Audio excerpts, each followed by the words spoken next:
You say that, Noah, but the argument that the ISPs had was that the only thing holding them back was net neutrality, that they had all the money and investment ready to go, and as soon as net neutrality was done, they were going to roll that shit out like they had it ready to go next week, and nothing's happened.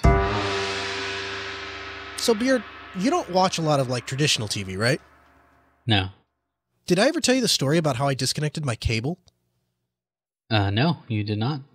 So I installed the security cameras in my house, and it was kind of funny. It's a point of pride for me, because I installed these security cameras in my house, and my whole family were like, they really gave me a hard time about it.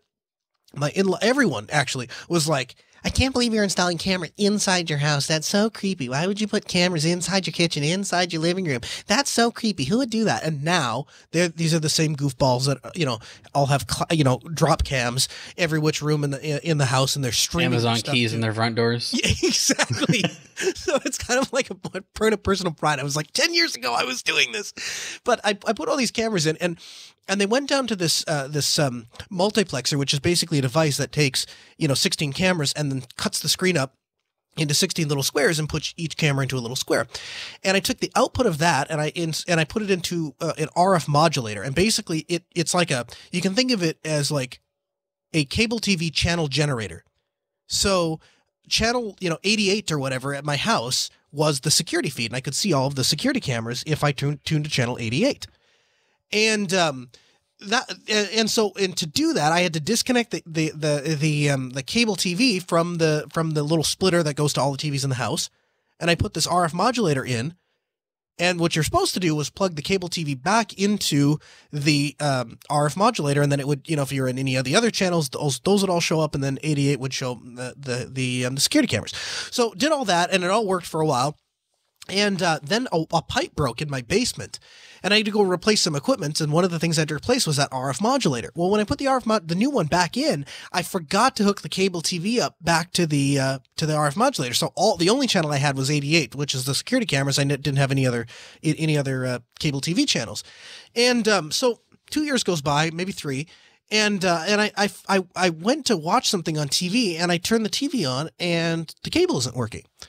And so I called the cable company, and they said, no, the cable's working, should be working, go check, the cable plug. So I start tracing wires, and I realize that the cable TV is still wrapped up.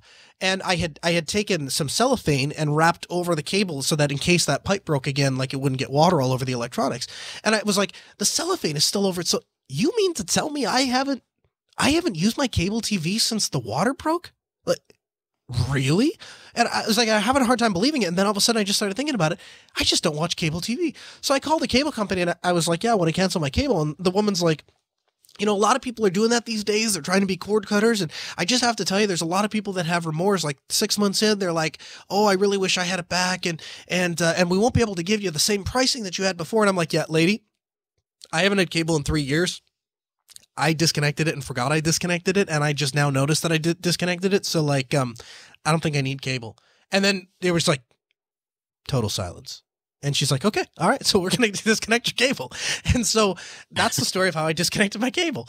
But since then, I have gone to Hulu, and I watch a lot of stuff on YouTube and Netflix and stuff like that.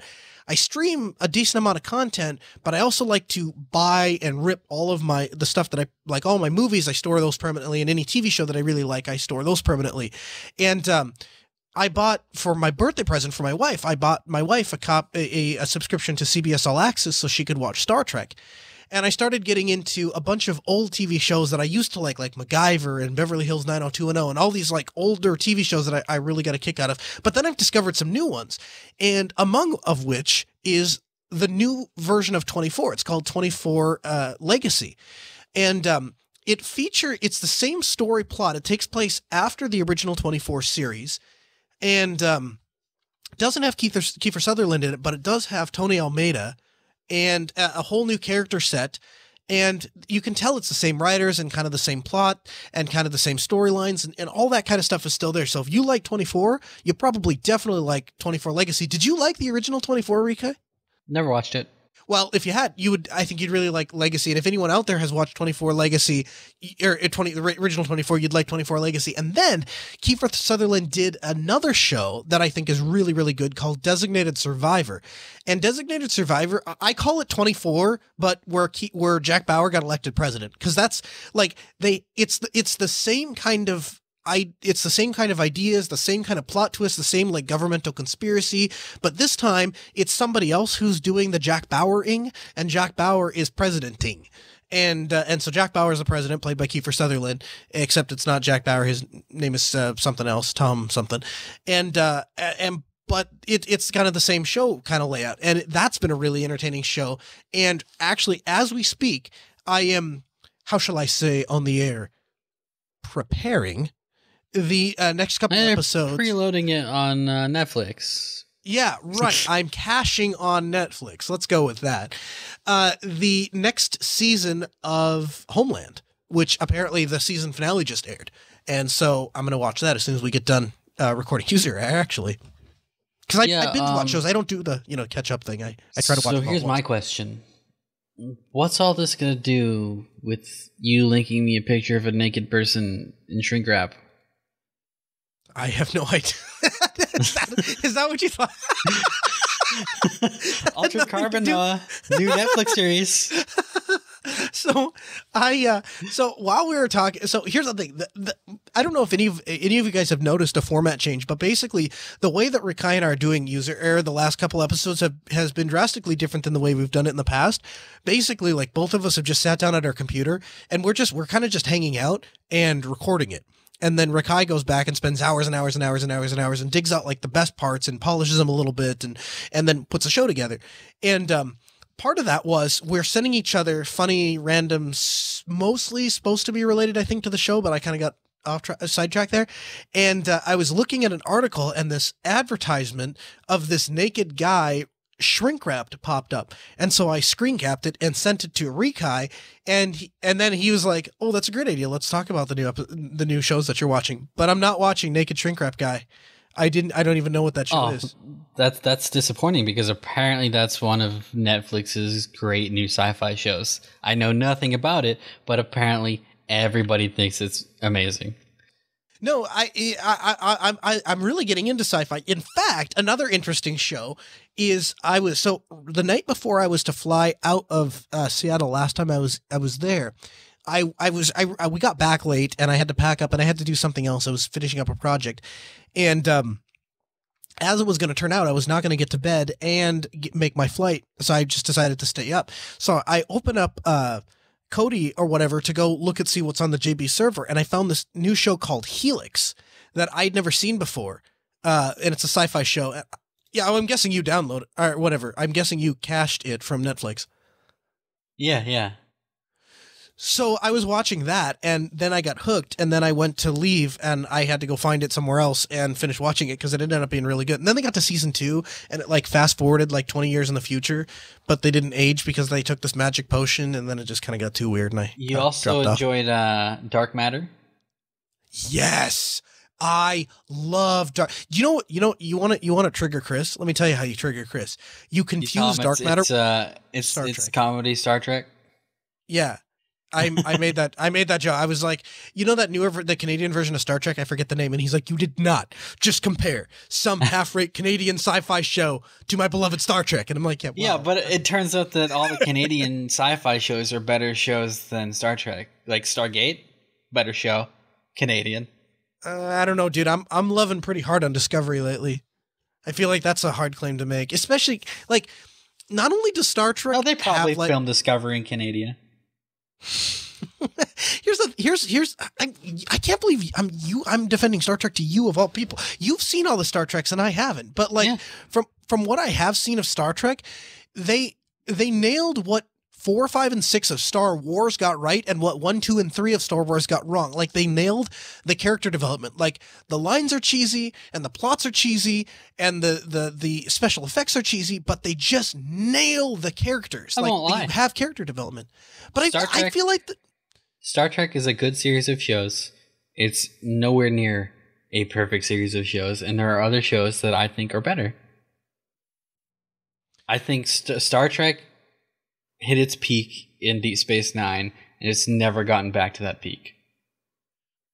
I feel like we have to table this until Chris is here, because I feel like he could defend it better than I, or at least, or the other alternative is you got to wait until I watch. Chris doesn't know anything because he thinks that Voyager is kind of good.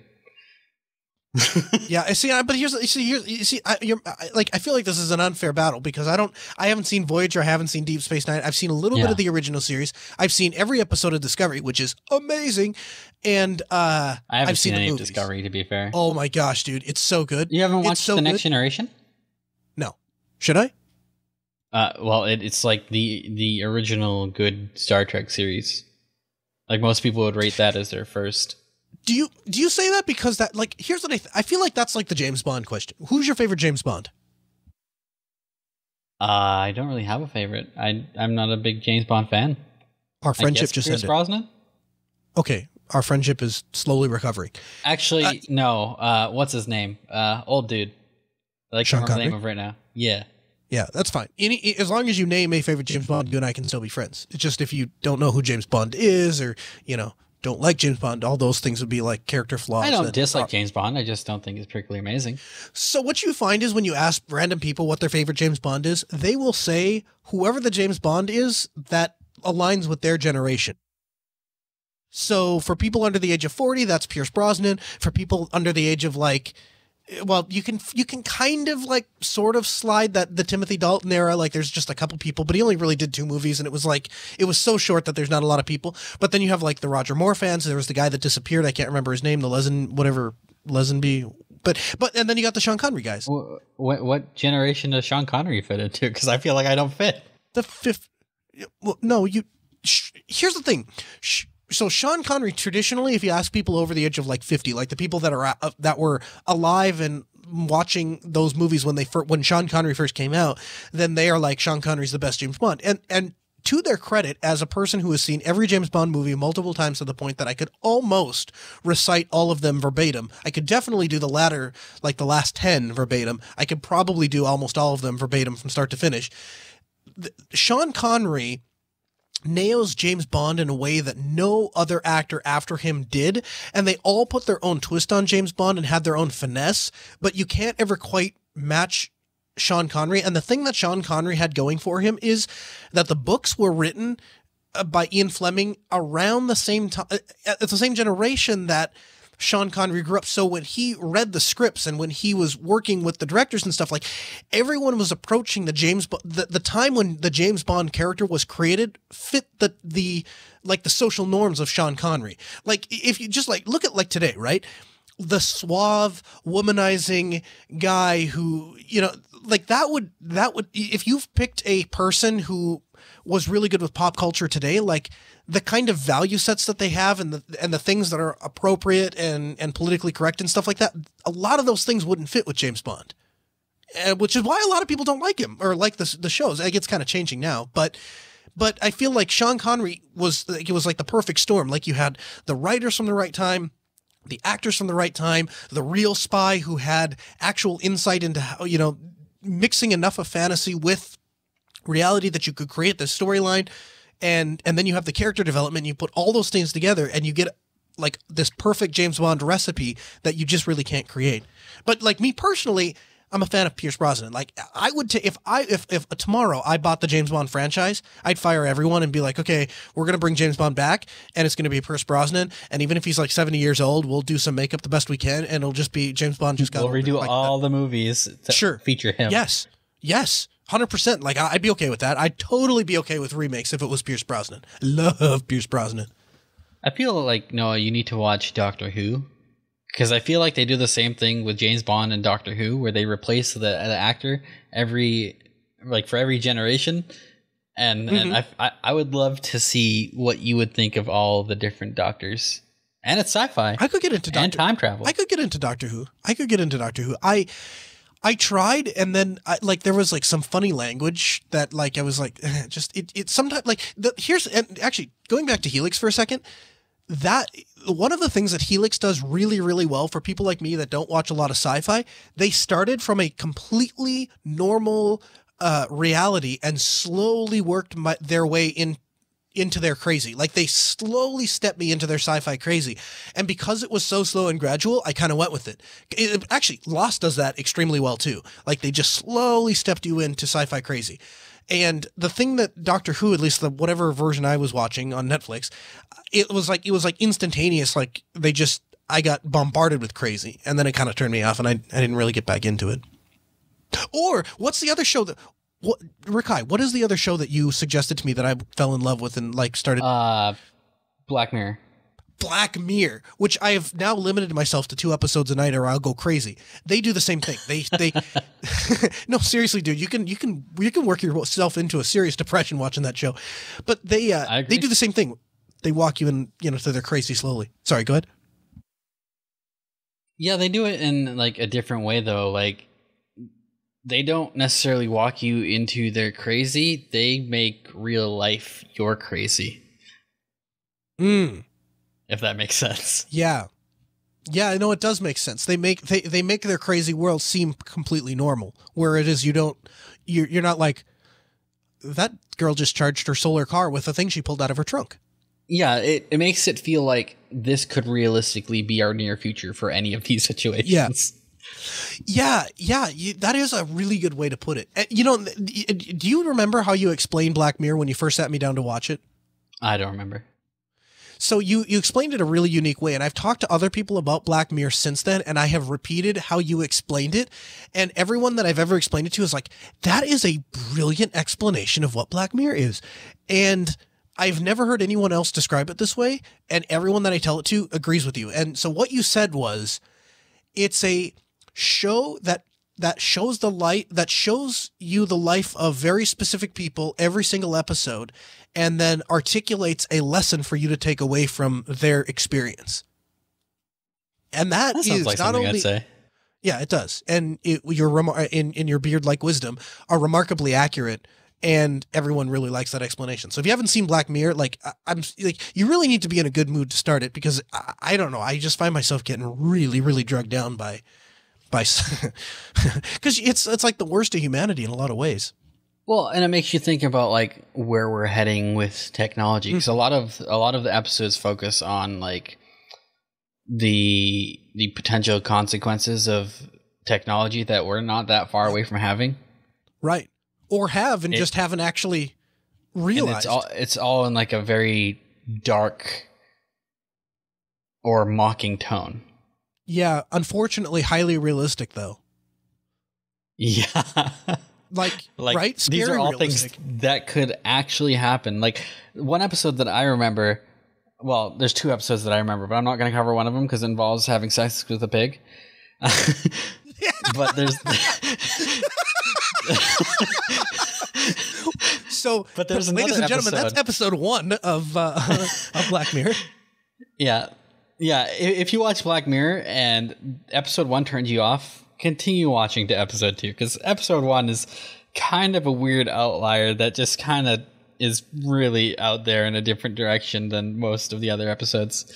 But the other episode I remember was actually, I think it might have been episode 2, where they had these things where you could like view other people's memories. I don't know if you remember this. Yep. And like it slowly like unraveled an entire relationship over the course of like 3 days. So even without ruining the episode for anyone, if you guys want to go watch it, but just like imagine how useful it would be if at any point in your life you could just pull out this thing from your pocket, walk up to the nearest TV, and scroll back to a given time and watch whatever it was your eyes took in. Like, imagine how useful that would be. Hey, you're never going to believe you would love so-and-so's. Yeah, exactly. I would love that. And so I'd be one of the first people to go out and like on first premise, like if I saw an ad for that, I'd be like, heck yeah, I want to go get that. And like, imagine if you could walk up and be like, look at this thing I just saw. Or imagine Chris could be like, here is the interview I did, and I don't even have to necessarily bring any equipment. I can just roll back or whatever. So it seems like it's really useful, right? And what this episode demonstrates pretty quick is now imagine how that would so quickly turn into a mess. Like your significant other wants you to show a specific time when you don't want to show them, and now there's like this weird thing where you're trapped inside of your own body because everything you do is potentially being watched by another person, and you never know when you're private and when you're not private. And it just, yeah, it derails pretty quick.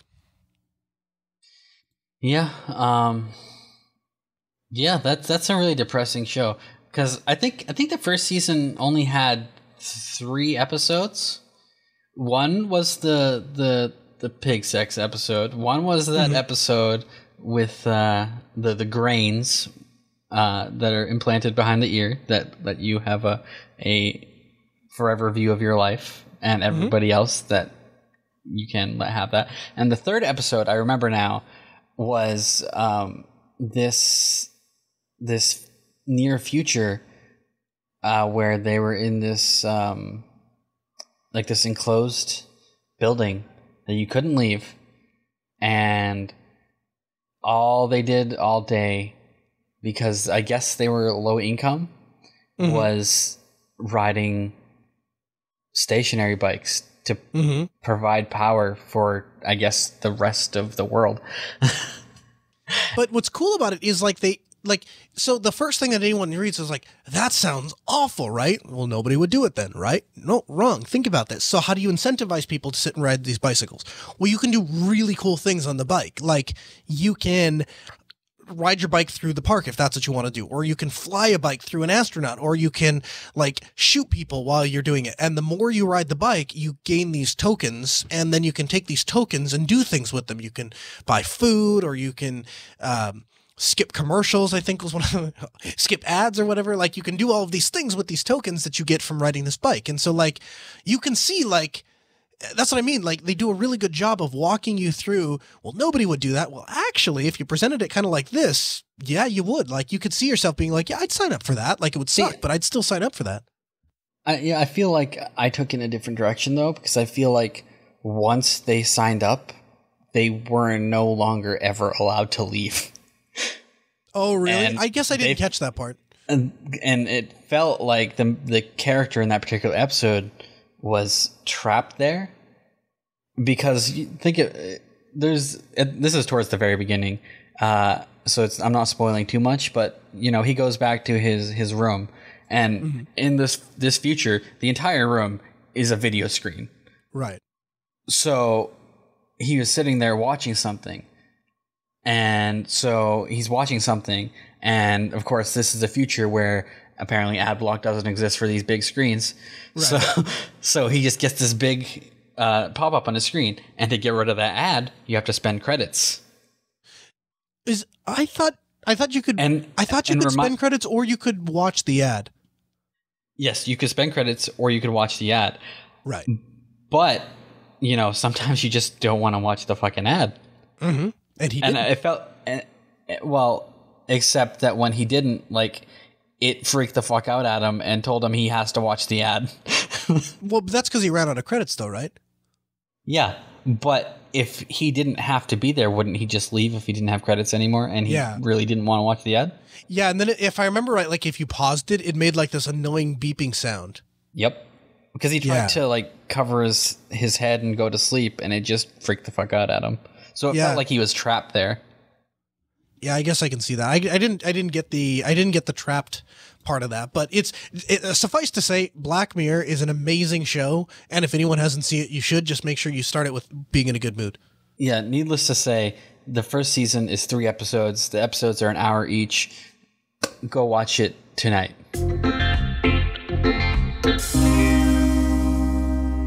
So when I was a kid, I used to eat at the K-mart cafe, and somebody just posted a picture on social media, and I was reminiscing about it.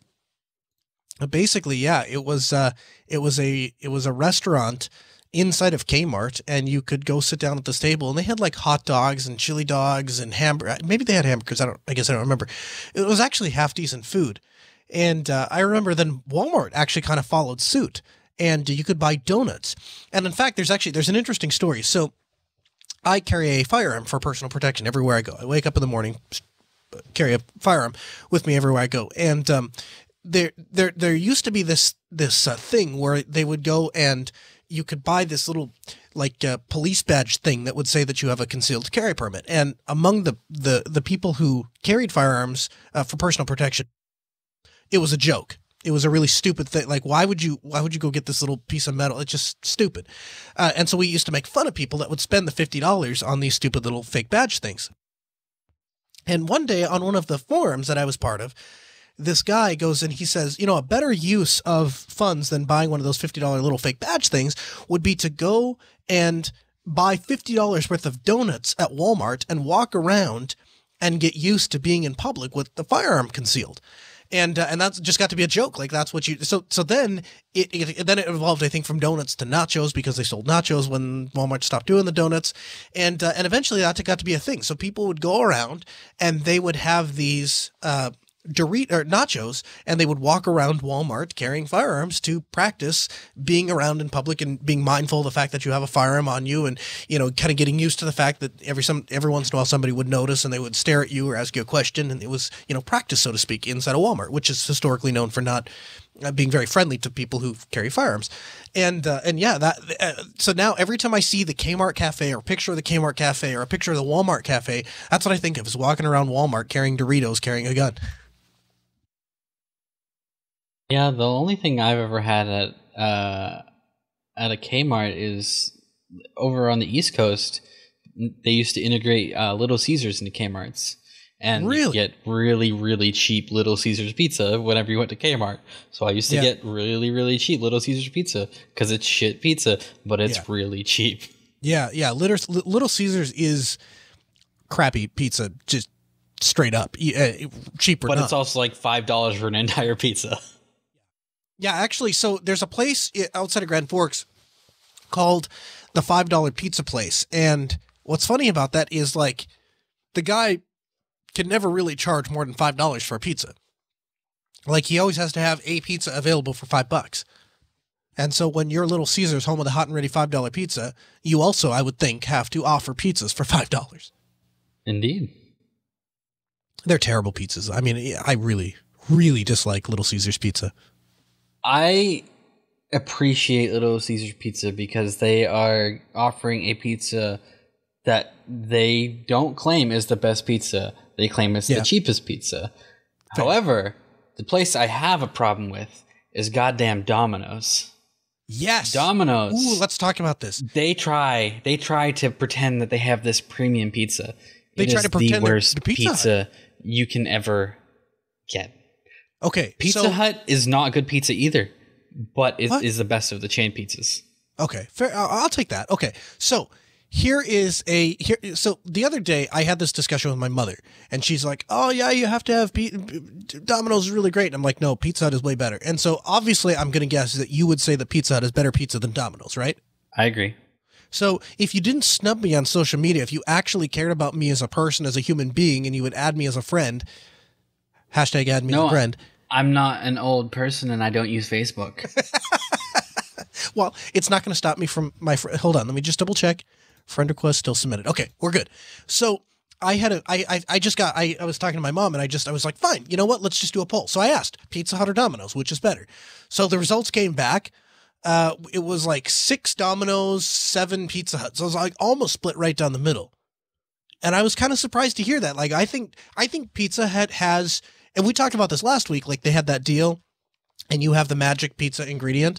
And I think that Pizza Hut has like killer pizza compared to Domino's. I think Domino's has better sandwiches, but Pizza Hut, if Pizza Hut even has sandwiches, I don't even know. To be fair, Pizza Hut does not have sandwiches, and Domino's sandwiches aren't that good. They are that good. No, you're wrong. You're wrong there. Like, I love you, but you're wrong. Domino's has good sandwiches. Those little what do you call it? I don't even remember the name of them, but it's like where they they take the bread and then they put it over, like fold it over and put a bunch of stuff in the middle of it. It's not. There's a name. The sub. Yeah, maybe. I don't know. I don't think so. I think they call it something else, but it's really good. And I would agree with you that it's not good, but then we'd both be wrong. No, it's not good. There are definitely better sandwich places out there. I'd rather get a sandwich from like Subway or Quiznos.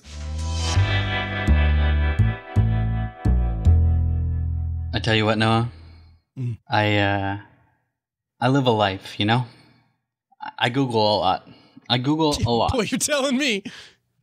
And sometimes I need to Google, and I'm not at my computer.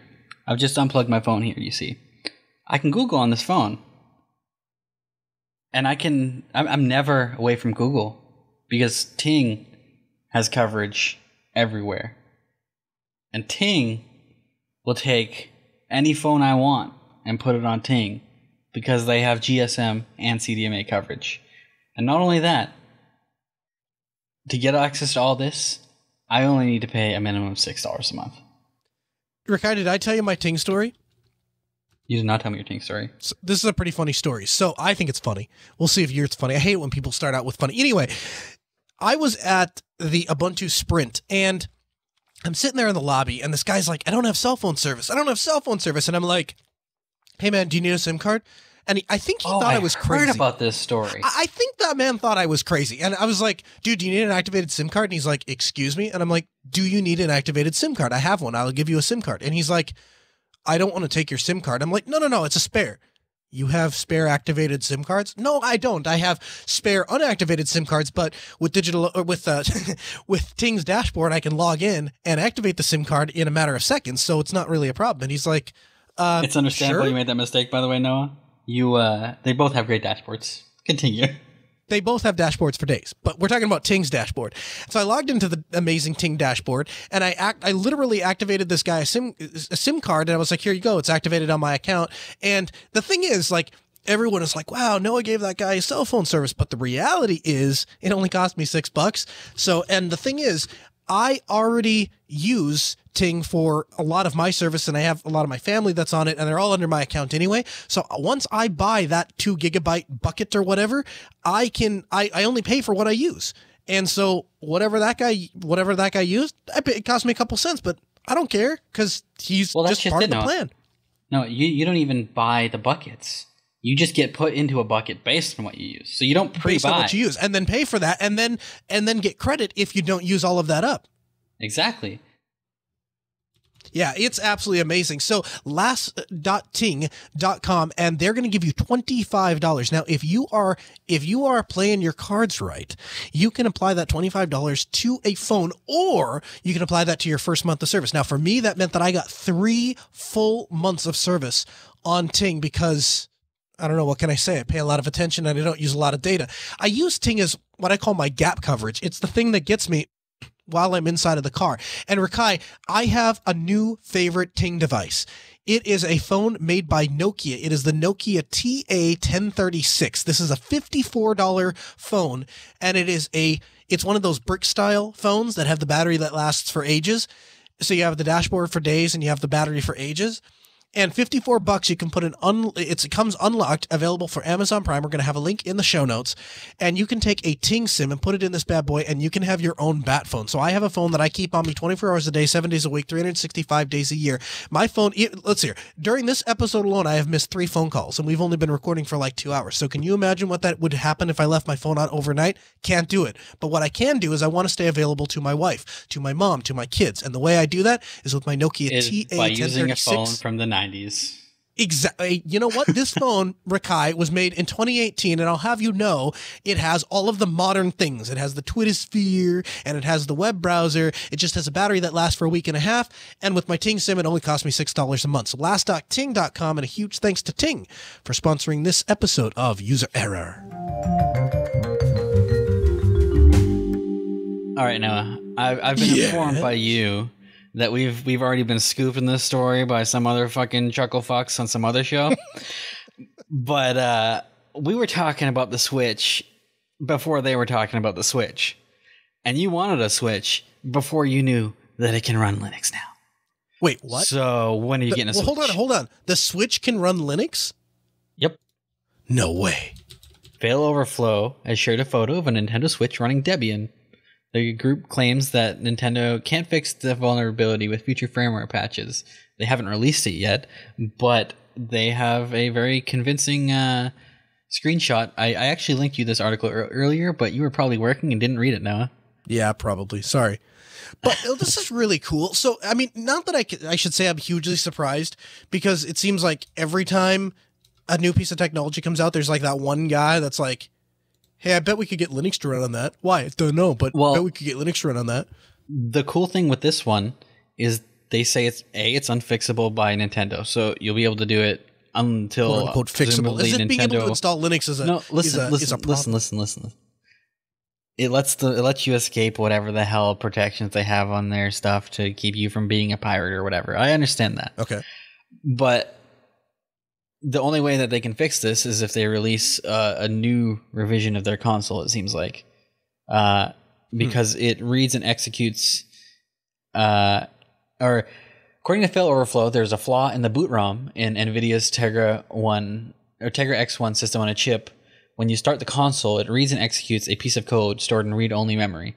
This code contains instructions about the booting process. It means that the boot ROM is stored on the chip when NVIDIA manufactures it, and it can't be altered in any way after that. Even if Nintendo issues a software update, this software update won't affect the boot ROM, and as the console loads the boot ROM immediately after pressing the power button, there's no way to bypass it. So unless they release a new version of the console with a modified SoC, they cannot get rid of this.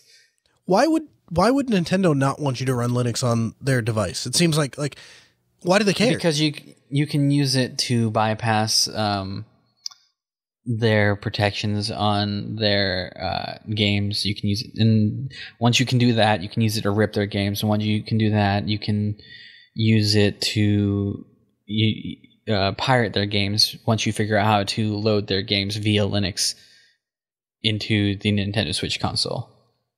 I'll tell you, here's the one thing. That's a semi-common method. If there is somebody out there that thinks that they can do this without destroying the Nintendo Switch, I will pay you money if there is a way that using this Linux thing that I could get GoldenEye from N64, like real GoldenEye, not like the crappy remake, but actual GoldenEye on the Nintendo Switch. What? This is the best part. Fail Overflow also says that you don't need to install a mod chip to bypass the boot ROM.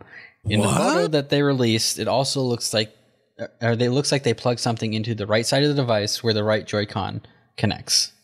So all you have to do is plug, at least according to the photo, it looks like all you have to do is plug something into the right side where the Joy-Con connects. So there's no hardware modding. I want to do this, especially. Well, I want to have a goal in mind. So my goal would be something like if I could get N64, if I could get GoldenEye on N64, like if I could install like Muppin 64. Oh my gosh, this would be amazing. Like I have always wanted a N64 portable. Yeah, it says here, if Fail Overflow decides to share the exploit, it could open up many possibilities when it comes to homebrew software and yes, pirated games. Because every time there's an exploit on any system, it inevitably leads to the ability to have pirated games. And that's always the excuse they use to not allow, jailbreaking into a system. Huh. Interesting. Well, I guess I kind of understand what you're telling me, although I think it's kind of lame that Nintendo cares if people do these cool things, especially because I feel like... I don't think Nintendo cares if you do these cool things. It's just the implications that come from that are that people can also pirate as a side effect. And that's what they care about because that affects their bottom line. Yeah, I guess I can't complain there. I guess that makes sense. Well, I have to keep an eye on this, but if there's somebody out there that's like, oh yeah, we got this down to a fine science, man, I'd love to talk to you because I got some ideas. I got some cool things I could do with a Nintendo Switch that ran Linux.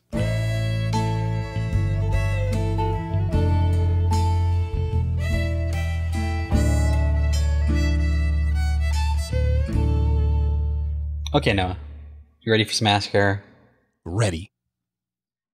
If you could choose how, where, and when you would die, what would be your choices? Oh, easy. I don't even have to think about that. I'd go to California because it's one of the prettiest places. Well, actually, maybe Seattle too. One of the prettiest places I've ever been. So Washington or Seattle.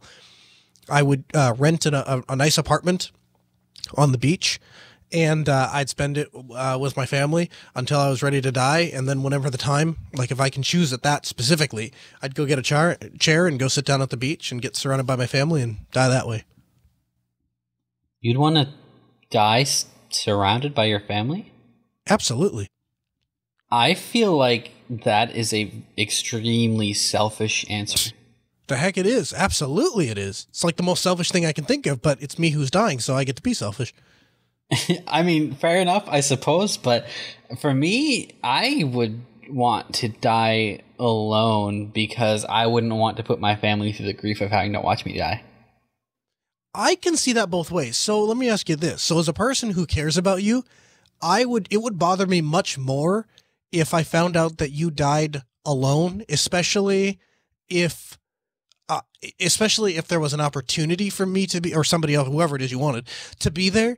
Like, that would bother me much more than actually having to watch you die. And this is coming from somebody who cares about you as a person. So if somebody wanted to be there, that's fine. But you did a blanket statement of your entire family. Well, I guess I'm assuming that my family would want to be there. I suppose I better check on that. I assume some of your family wants to be there. I feel like maybe not good to have your kids there. Yeah. Yeah, that might be. Yeah, you're right. Yeah, that probably wouldn't be very good. I'll tell you what, though. And so the other way of looking at this, my grandpa, when he died, I had the privilege of ushering him out of life. We were very, very close. In fact, in a lot of ways, I think he was more of my dad than my actual dad was. So anytime my mom would go anywhere, anytime my mom would run errands or whatever, she'd drop me off at my grandpa's house. And so I would be with him probably 6-7 hours a day sometimes. And he taught me how to build things, and he taught me about how to run electrical wires and how, all sorts of things. And so he fell down the stairs and was very badly injured, went to a hospital, went downhill, and he wanted to die at home. So we took him home, and pretty quick, he just lost consciousness and was totally out of it. So it wasn't like he was suffering or anything like that, but it was a matter of kind of watching over him until he finally passed. And it was my mom and me that were both sitting on each side of him when he took his last breath. And you would think that would screw a person up, or you think that would be like, oh, that was so traumatic or so terrible because you guys were close. And it actually wasn't at all. It was a really, really, really closing experience to usher him out of life that way and watch him take his last breath and then watch the end of him. And I don't know, it's just very difficult to explain, kind of difficult to talk about actually, but I still to this day look at it as a privilege. So it just didn't really bother me. And I was younger when that happened, not, I was at least high school, maybe even college age, but I wasn't, little, but. So for me, I would like to pass away in Japan. Oh. At a Japanese Shinto shrine, just sitting somewhere in one of those Japanese gardens, having a conversation with my mother and my partners, and just close my eyes and drift off. I can see that. Is it because of the beauty? The beauty, the peacefulness, and the people around me. It just seems like a nice, simple, quiet way to go. I guess I can see that. Having been to Japan, I can tell you that would be a very gorgeous, very peaceful way to go. So I assume you're saying you want to be surrounded by your partners would be, the implication is that they would want to be there, given our the past discussion or whatever, right? Yes. I can almost guarantee that they would want to be there. Yeah, well, I would think so, yeah. And would you personally, would you prefer somebody be there or prefer somebody not be there? It doesn't make a difference. Darn bit of difference to you. It's how to fix that. It's mostly up to them. I feel like if I did go alone, I would be a bit lonely. But at the same time, I wouldn't want to leave somebody mentally scarred just to make me feel good in my last moments. Yeah, I guess I definitely, that's a very selfless thing of you to say. I do feel like the loneliness would be unbearable to a certain degree, like having to be there all alone. I'll tell you what, death in general just sends me into this spiral of depression anyway. Like, really? One of the reasons I do so much is because if I am not constantly occupying my brain immediately goes to thinking about things that make my existence feel completely useless. Really? That's interesting. Now, let me ask you something. Do you think, like, not to get super, metaphysical on you or anything like that, but do you think that has anything to do with your religious beliefs or lack thereof? No, because I'm agnostic, so I'm not sure if there is a God or if there isn't. So if there is a higher power, the fact that there might be a higher power isn't really providing me any more security. Mm-hmm. It's more, I think about how insignificant everything in the world that any of us do is, and what a tiny, tiny part of the universe we are. Mm-hmm. And it kind of just makes me wonder, why does any of it matter? Yeah. So everything you just said seems like that kind of reinforces or gives me confirmation bias. And so like, now imagine this. So for like my worldview, I believe that my life has a purpose, and I believe that everything I do does matter, and I believe that there is an overarching goal for me to achieve. And if I achieve that goal, I not only prolong my own life after death, I prolong other people's life after death. And so I feel like I have this purpose, and I feel like I have these things to do, and I feel like everything I do does matter. And so I'm just wondering, is that maybe a function of religion or lack of religion, that purpose in life? Or am I completely off? The fact that my thoughts go there doesn't necessarily believe that I mean those things. That's just where my head likes to go. Sure. I mean, I feel like I do have a purpose in life. And to me, my purpose in life is to make those I care about have a better life. And I don't know, just something about the way my brain works. I don't think it's related to me being religious or non-religious. It's just I instantly go to those thoughts. And sure. I think about, even if there is a God, science is also a thing that exists and has been proven. Yep. And everything that we know about our universe is that eventually our universe is going to die a slow, long, inevitable heat death. And then nothing any of us have done will matter. Maybe there will be an afterlife where all that stuff does matter, but the reality that we are living in right now will be inconsequential. Either way. What you're saying is, regardless of if there is a God or if there's not a God, what you're saying is, regardless of that, today is today. Exactly. The life we are living now will eventually be inconsequential if our predictions about the universe are correct. Yeah, either if the prediction is correct, it becomes inconsequential. Yep. That's an interesting way to look at it. I like that. I like your outlook, Beard. You know what, Noah? Yes, sir. Let's continue on that topic. Okay, let's say God exists. Okay. And you had his phone number. You call him up. You can be like, "Hey, God, how you doing?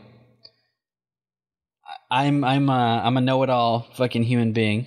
I know you're all-seeing, all-knowing, but I'm a know-it-all human being. I want to give you one suggestion to make the world better. What would it be?" God, that's a really difficult question for me, because my core belief in 31 years of being on this earth is that I take my cues the other way around, right? Like, I take from God and what I believe God wrote as a cue for my life. So that's a really difficult thing to turn around. I guess if I was to ask to change one thing, I guess I would ask for less temptation or less sin in the world. Like, if I could just change one thing, and there's a whole discussion that we can have. Hookers and blow are really good. as evidenced and agreed upon at the beginning of this very episode. I guess I guess I'll make this point, and I don't know if maybe this answers, maybe it doesn't answer for you, or maybe it ties something together, maybe it doesn't. But I heard this story one time, and it really kind of opened my eyes, and I was like, that makes sense. So there was a girl, and she walked in and she asked her dad, why the kettle boils. Like, why does it whistle? Why when her dad is making tea? And her dad explained that, well, what happens is when you turn the burner on, electricity flows to the heating element, and the heating element then creates friction and creates heat that comes up through contact through this pan, and that then heats these water molecules, which are moving fast together, and then that eventually causes the water to raise in temperature, which inevitably causes the water to turn from a liquid form into a vapor form and eventually come out the top of the kettle, and then the kettle whistles, and that's why the kettle whistles. And she asked her mom the same question, why does the kettle whistle? And her mom said, because I want to make tea and I want something to drink. And both answers are correct. It's just a matter of your perspective and how you're approaching the question and what kind of answer you're looking for. And so I guess what that really exemplified to me many, many years ago, and I've kind of held on to that ever since, is anytime religion tries to explain science, it fails. And anytime science tries to explain religion, it fails. And we need to stop trying to use one to explain the other or to justify the other. One is completely faith-based and has and does not necessarily need to have this scientific proof behind it, and the other thing doesn't necessarily require any faith. It's just science, and it can just exist on its own, and the two can exist without having to we don't have to square everything all the time. And to me that made a lot of sense. And to me, that answered a lot of questions. Like, just because you get two separate answers asking the exact same question in two wildly different ways doesn't mean that either one of them are wrong. It just means that you're expecting different things from the different people you're asking. Am I totally off on that? I feel like if you said that to one of the people in either of those camps, they would both say that one of them has to be right and the other one has to be wrong. Yeah, absolutely. Which is why we're in the sad state of affairs, which is why the world is in the sad state of affairs that it's in. But like, that's my way of looking at things. And I'm just wondering, like, if that makes sense to you, at least. Yes and no. I generally tend to not get into those debates because I have more important things to do in my life than debate philosophical things that can't be answered one way or another. Or proven. But if I had to make a choice between the two, I would definitely fall on the science side of the camp. Oh, right. I guess I wasn't asking what side of the camp. I was asking, does that approach make sense to you? Like, is that a rational, logical approach that you can have faith without having to prove everything scientifically, and you can have science without it having to conform around faith or require faith or jive with faith? I don't think that it's impossible to combine the two, so I don't agree that they don't need to square. I think that they probably can square. There's plenty of very high intelligent scientists out there that are very faith-oriented. Yes. Yeah, absolutely. And, I mean, obviously, they had to square it away for themselves. Mm-hmm.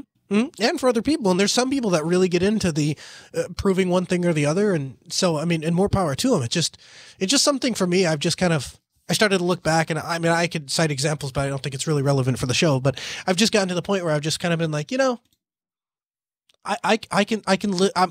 a very science-based guy, and I'm a very religious-based guy, and I can do both of those things without having to try to figure out how both of them fit together. Yeah, that makes sense. What else do we have for AskError? Well, this one isn't really an AskError. This one is a Rikai Asked Noah. Okay. So we were talking about how you are very faith-based. Mm-hmm. How does your faith make you feel about my decision to be in an open relationship? That's a really interesting question. Well, open / polyamorous. I guess it one causes the other. Have you talked? You've talked. I assume explained your relationship status or whatever on the show. Yes, I think you were on the episode. Oh, okay. Maybe you weren't. I mean, okay. I feel like I was. If you weren't, then first of all, how do you feel about my my decision? Mm-hmm.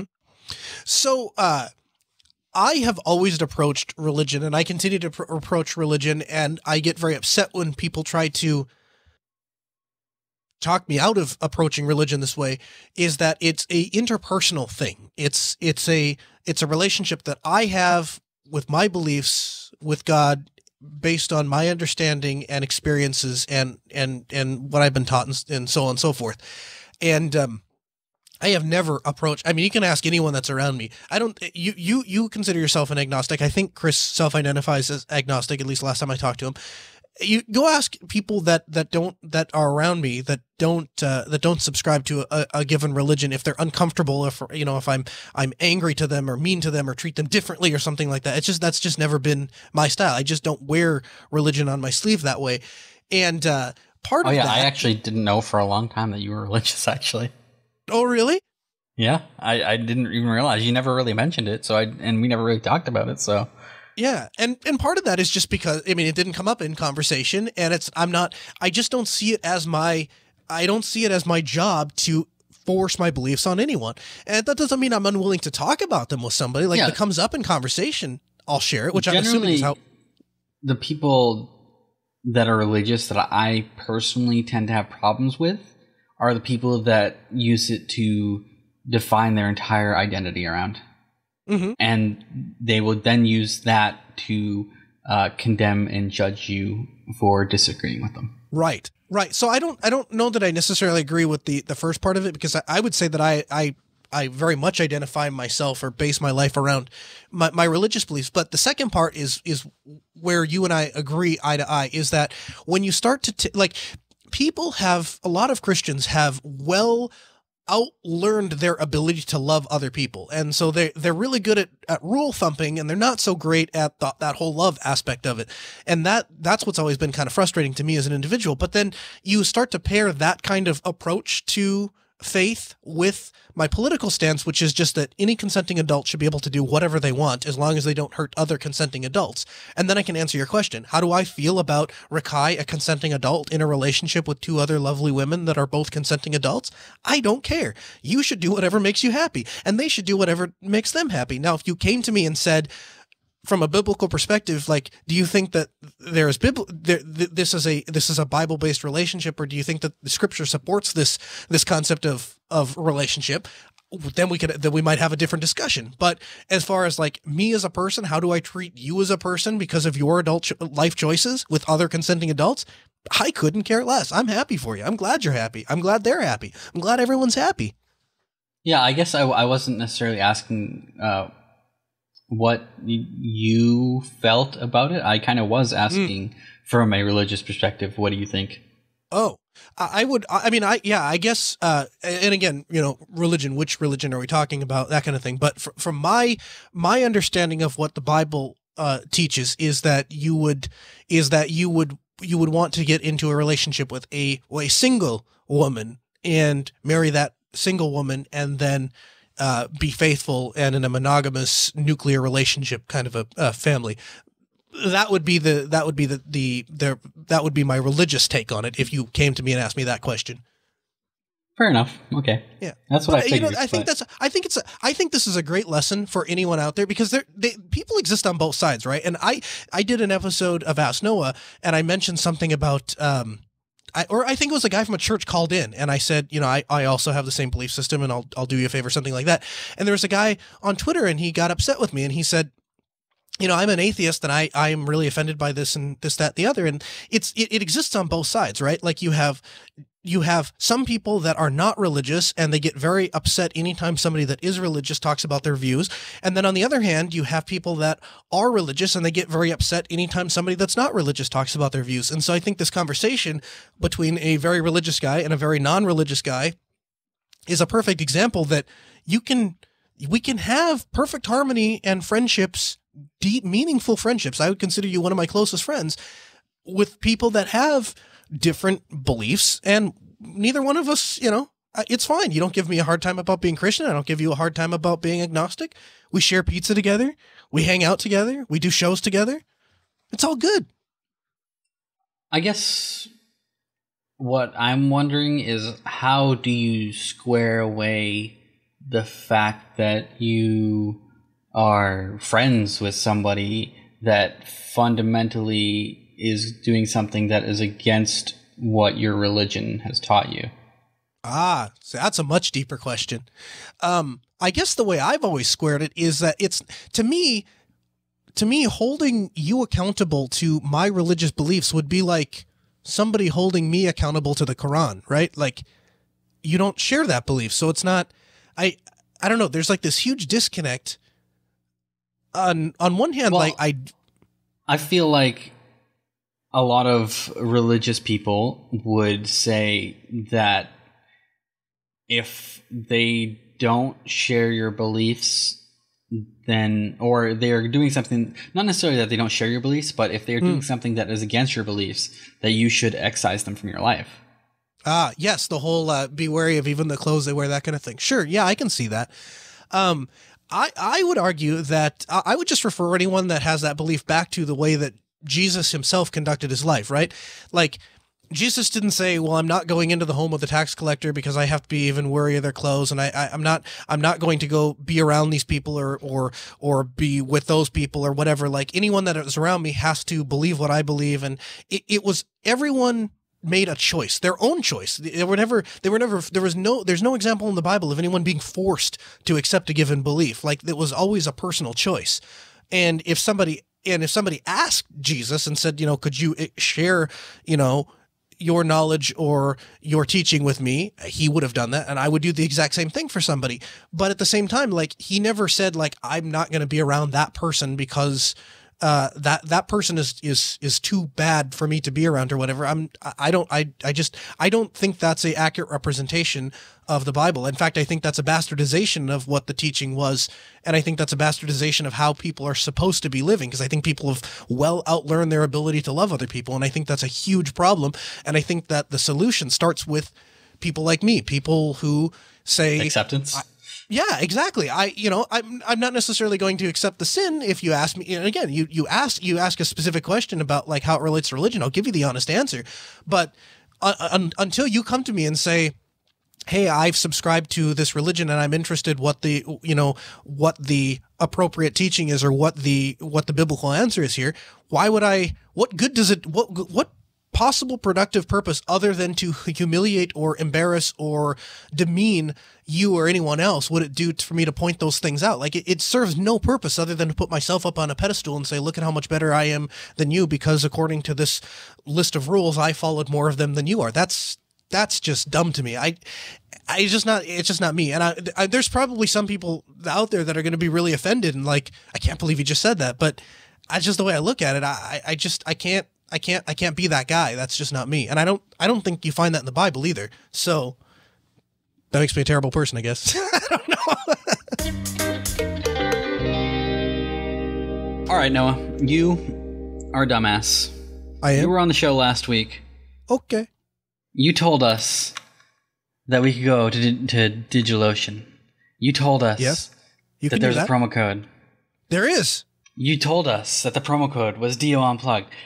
This is the wrong fucking show for that, Noah. What's wrong with you? I got a better code for you, Rikai. I got a code that I tell you what, if you head over to DigitalOcean.com, there you can spin listen, Noah. What? Fuck those Linux Unplugged guys. Yeah, exactly. We need our own code.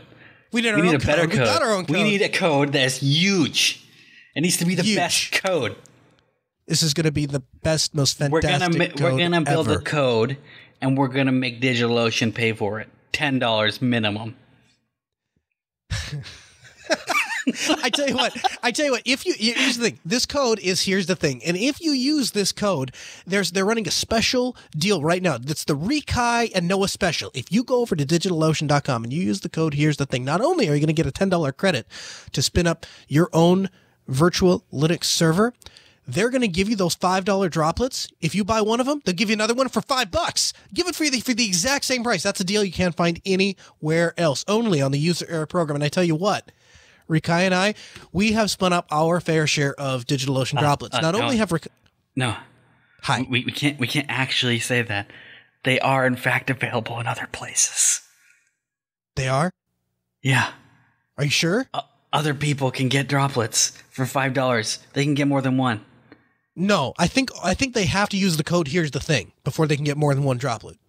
Nope. I think the world is limited to one droplet unless you use the code "Here's the thing." But Rikai, we can get them. We can get them $10 in free credit, but other people can have multiple droplets. Okay, all right, we'll go with that. But Rikai, you're missing the best part. With DigitalOcean's control panel and team accounts, that means you can transfer droplets from one person to the other. So Rikai and we have done this a couple of times. Rikai has helped me out with a couple of client accounts, and they'll come in and say, "Hey guys, I'm using DigitalOcean because I know what's up, and I've got all my infrastructure here, and I don't want you guys to take me offline, but I want you to upgrade my own cloud instance or whatever." They'll make a copy of that droplet on their account, email us a link, and we open that link, and now that droplet becomes available on our account. We can do all of the upgrades, make all of the changes, send it back to the customer, and boom, their infrastructure goes right back into production. They never missed a beat, and they got everything upgraded. And those people that use that code, "Here's the thing," they got to use a $10 droplet for free for 1 month, or I just use the $5 droplets because they bang out. I've never really had to upgrade. With DigitalOcean for 2 months. Well, that's a sixth of a year, Noah. That's a sixth of a year for free. With DigitalOcean's new pricing structure, that means that $5 goes even further because they're offering you more memory, more disk space, and more transfer for that same $5 a month. So head over to DigitalOcean.com and use the code "Here's the thing" and get your own Linux-powered SSD-powered server. You are missing my favorite part. The API the dashboard for days? Yes, the dashboard for days, which sits on top of the API for ages. Oh, their API. Their API. You don't understand, Noah. I can sit on IRC. I can be a lazy mofo. I can start and stop droplets from a chat room because they have a great API. And ladies and gentlemen, DigitalOcean's droplet API so great even Rikai can write code that accesses it. That's a really low bar. DigitalOcean.com's promo code "Here's the thing." Make sure you're getting your $10 credit and see what DigitalOcean can do for you. And a huge thanks to DigitalOcean for sponsoring this week's episode of User Error.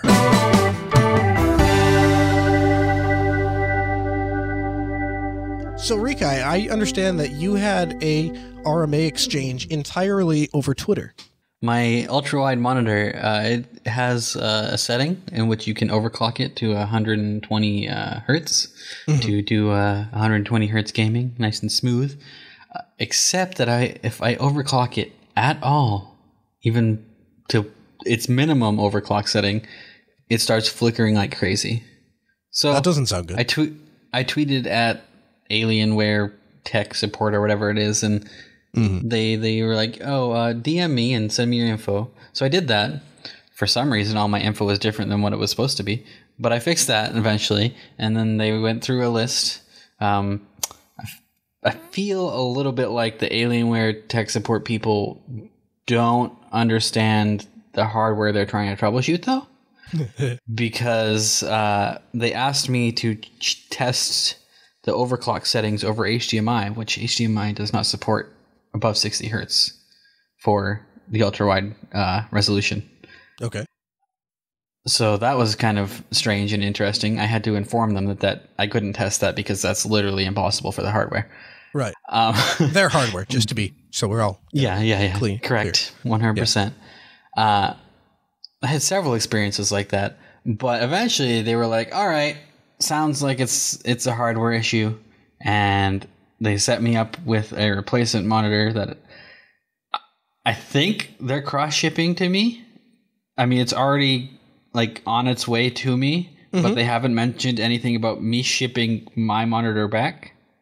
You know, I mean, yours might be a different story because it's a little more expensive, but I have had numerous times where I've had products where the manufacturer will just say, just dispose of it because it's more money to ship it back than it is that they can do anything with it. And I mean, you know, usually when we're talking about monitors, the displays I buy, 23-inch Dell professional monitors, you're talking like $150, $200. You know, yours is like almost $1,000 or over $1,000, wasn't it? It's $1,500, but I got it for $800. Yeah. Yeah. Okay. So I want to start with that. I want to start with the monitor. So why did you choose an ultrawide? Why did you choose an ultrawide? Because I wanted more screen real estate. I wanted to be able to put two full size windows side by side. Okay. Why not just dual screen? Because the black bar in between the screens drives me insane. So, and that's what I've heard from everyone that has ever, like 100% of the people that own ultra-wide monitors have told me the same thing. Once you go from a multi-monitor setup to an ultra-wide, you'll never go back to multi-monitor. And, I have 6 displays down in my basement, and one of the things I've been considering doing for some time is getting rid of those and going to 2 ultra-wide.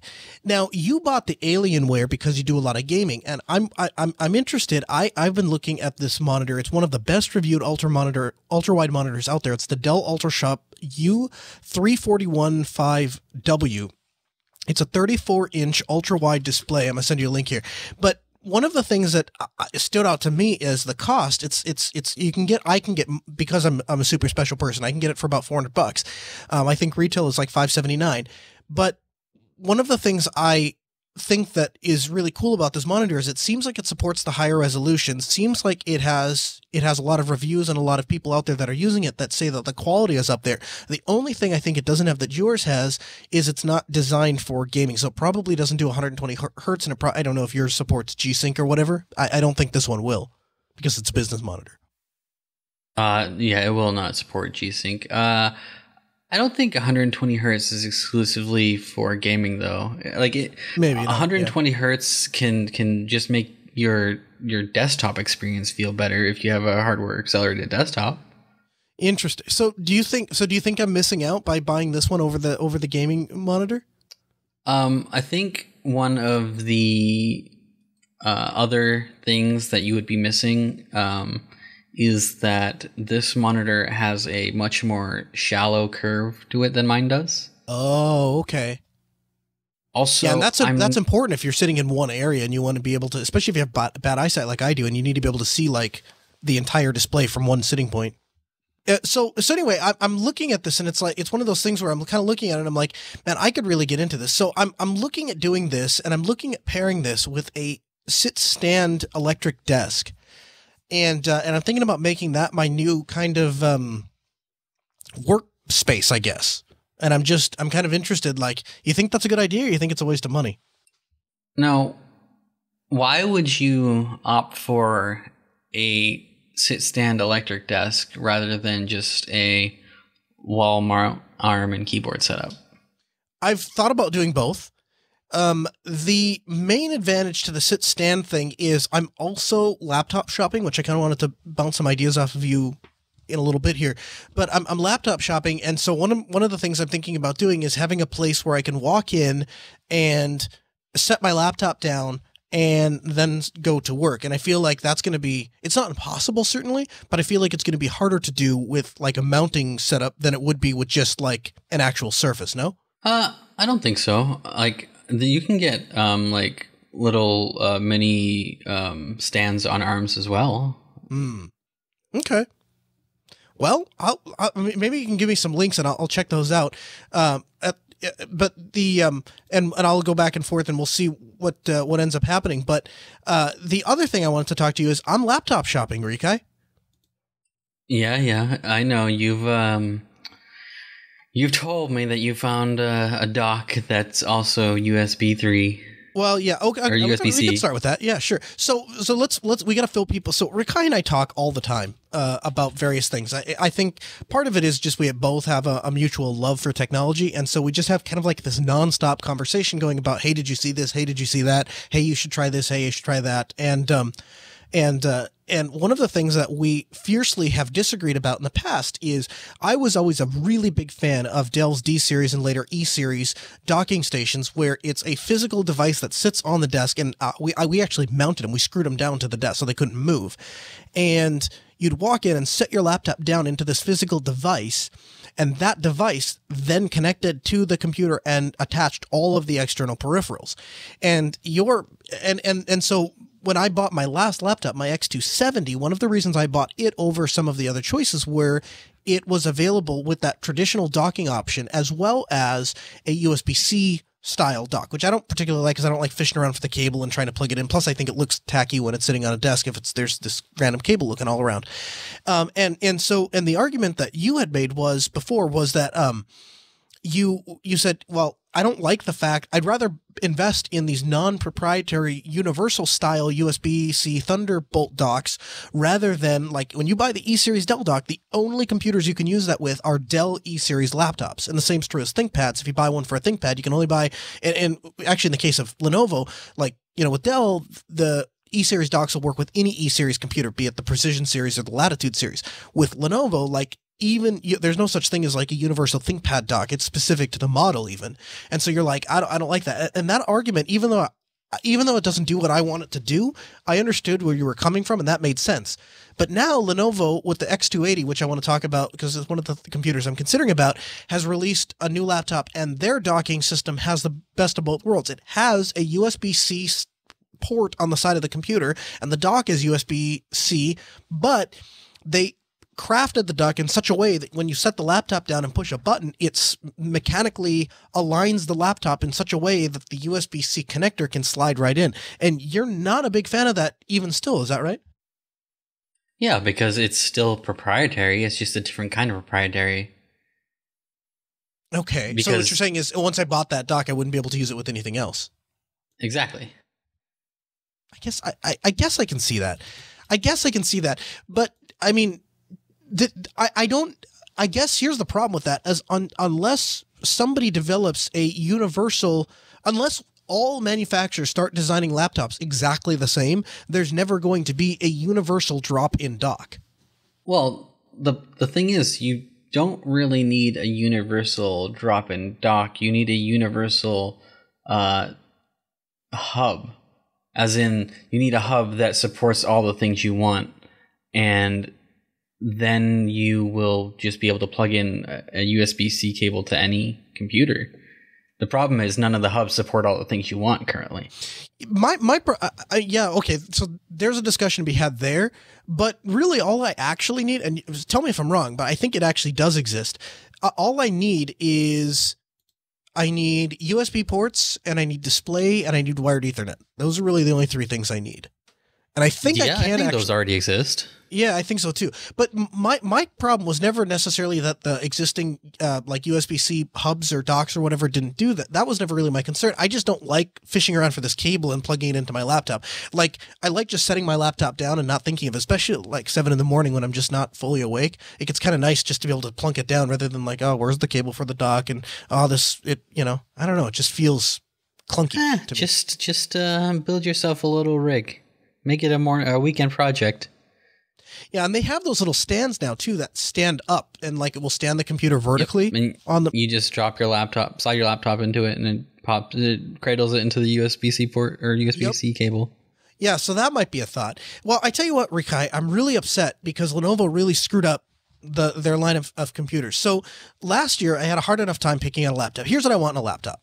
I want a durable laptop that runs Linux out of the box. I don't want to have to monkey with it. I just want to be able to install Linux and use it. That has some sort of a docking capability, because I dock my computer every time I'm sitting in my office. So it happens like 15 times a day. So I'd prefer something I could just set down, but I could get into the side dock thing. But some sort of docking functionality. The ability to have almost unlimited battery life, because there's oftentimes I'm on international flights, and so I'm away from a power source for going on 30 some hours sometimes. A small portable computer, because again, as after mentioned, I'm on airplanes a lot, and so a 13-inch is about the maximum size I can get.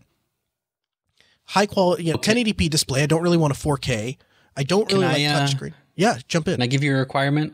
Sure. How about a computer with all its screws screwed in? All the screws screwed in? Oh yeah, have you not seen this article? Oh, show me. About the X1 Carbon. Literally has. Oh yeah. The bomb. Yeah, we're gonna get to that. Yeah. I did see that. I didn't realize that was because of a screw. Okay, so the X270 and a real i7 processor. So last year I had a hard enough time sorting through a lot of those, and Dell actually kind of hosed me because they have the Latitude, which is almost a perfect machine, but it doesn't have a true i7. It has like the M series, M5, M7, that kind of. Yeah, here it is. ARS Tech. Okay, so I wasn't a real fan of. I was kind of turned off from Dell. The XPS was kind of almost there, but it didn't have a removable battery, and there wasn't really a docking situation that I was really happy with. So I bought the X270, and it has been like a perfect laptop for my use case. Like everything about it has been absolutely perfect. I don't have a single bad thing to say about it. Absolutely perfect. And I've been doing this thing for the last couple of years. A lot of people that listen to me know that I used to buy a lot of my computers used, and that's still true for the vast majority of the computers I have. But I did this thing where a lot of people, because ThinkPads tend to hold their value, they buy one, then when the next one comes out, they trade up. So around the X240, I decided I was going to start doing that. And so I bought a brand new laptop, traded up to the X250, and every time I've been able to do that for just a couple of $100, upgrade to the next model. And I did that last year when I went from the 260 to the 270. So this year, earlier this week, the X280 comes out, and I go to upgrade, and I start looking at it, and this thing is a mess. They took out the removable battery. They took out the front cell. So there used to be a 3-cell battery at the front and a 9-cell battery at the back. They've completely removed the 3-cell battery from the front. They've gone to a 6-cell battery at the back rather than a 9-cell. So you get 58 watt-hours of battery instead of 72 at the back and whatever you had at the front.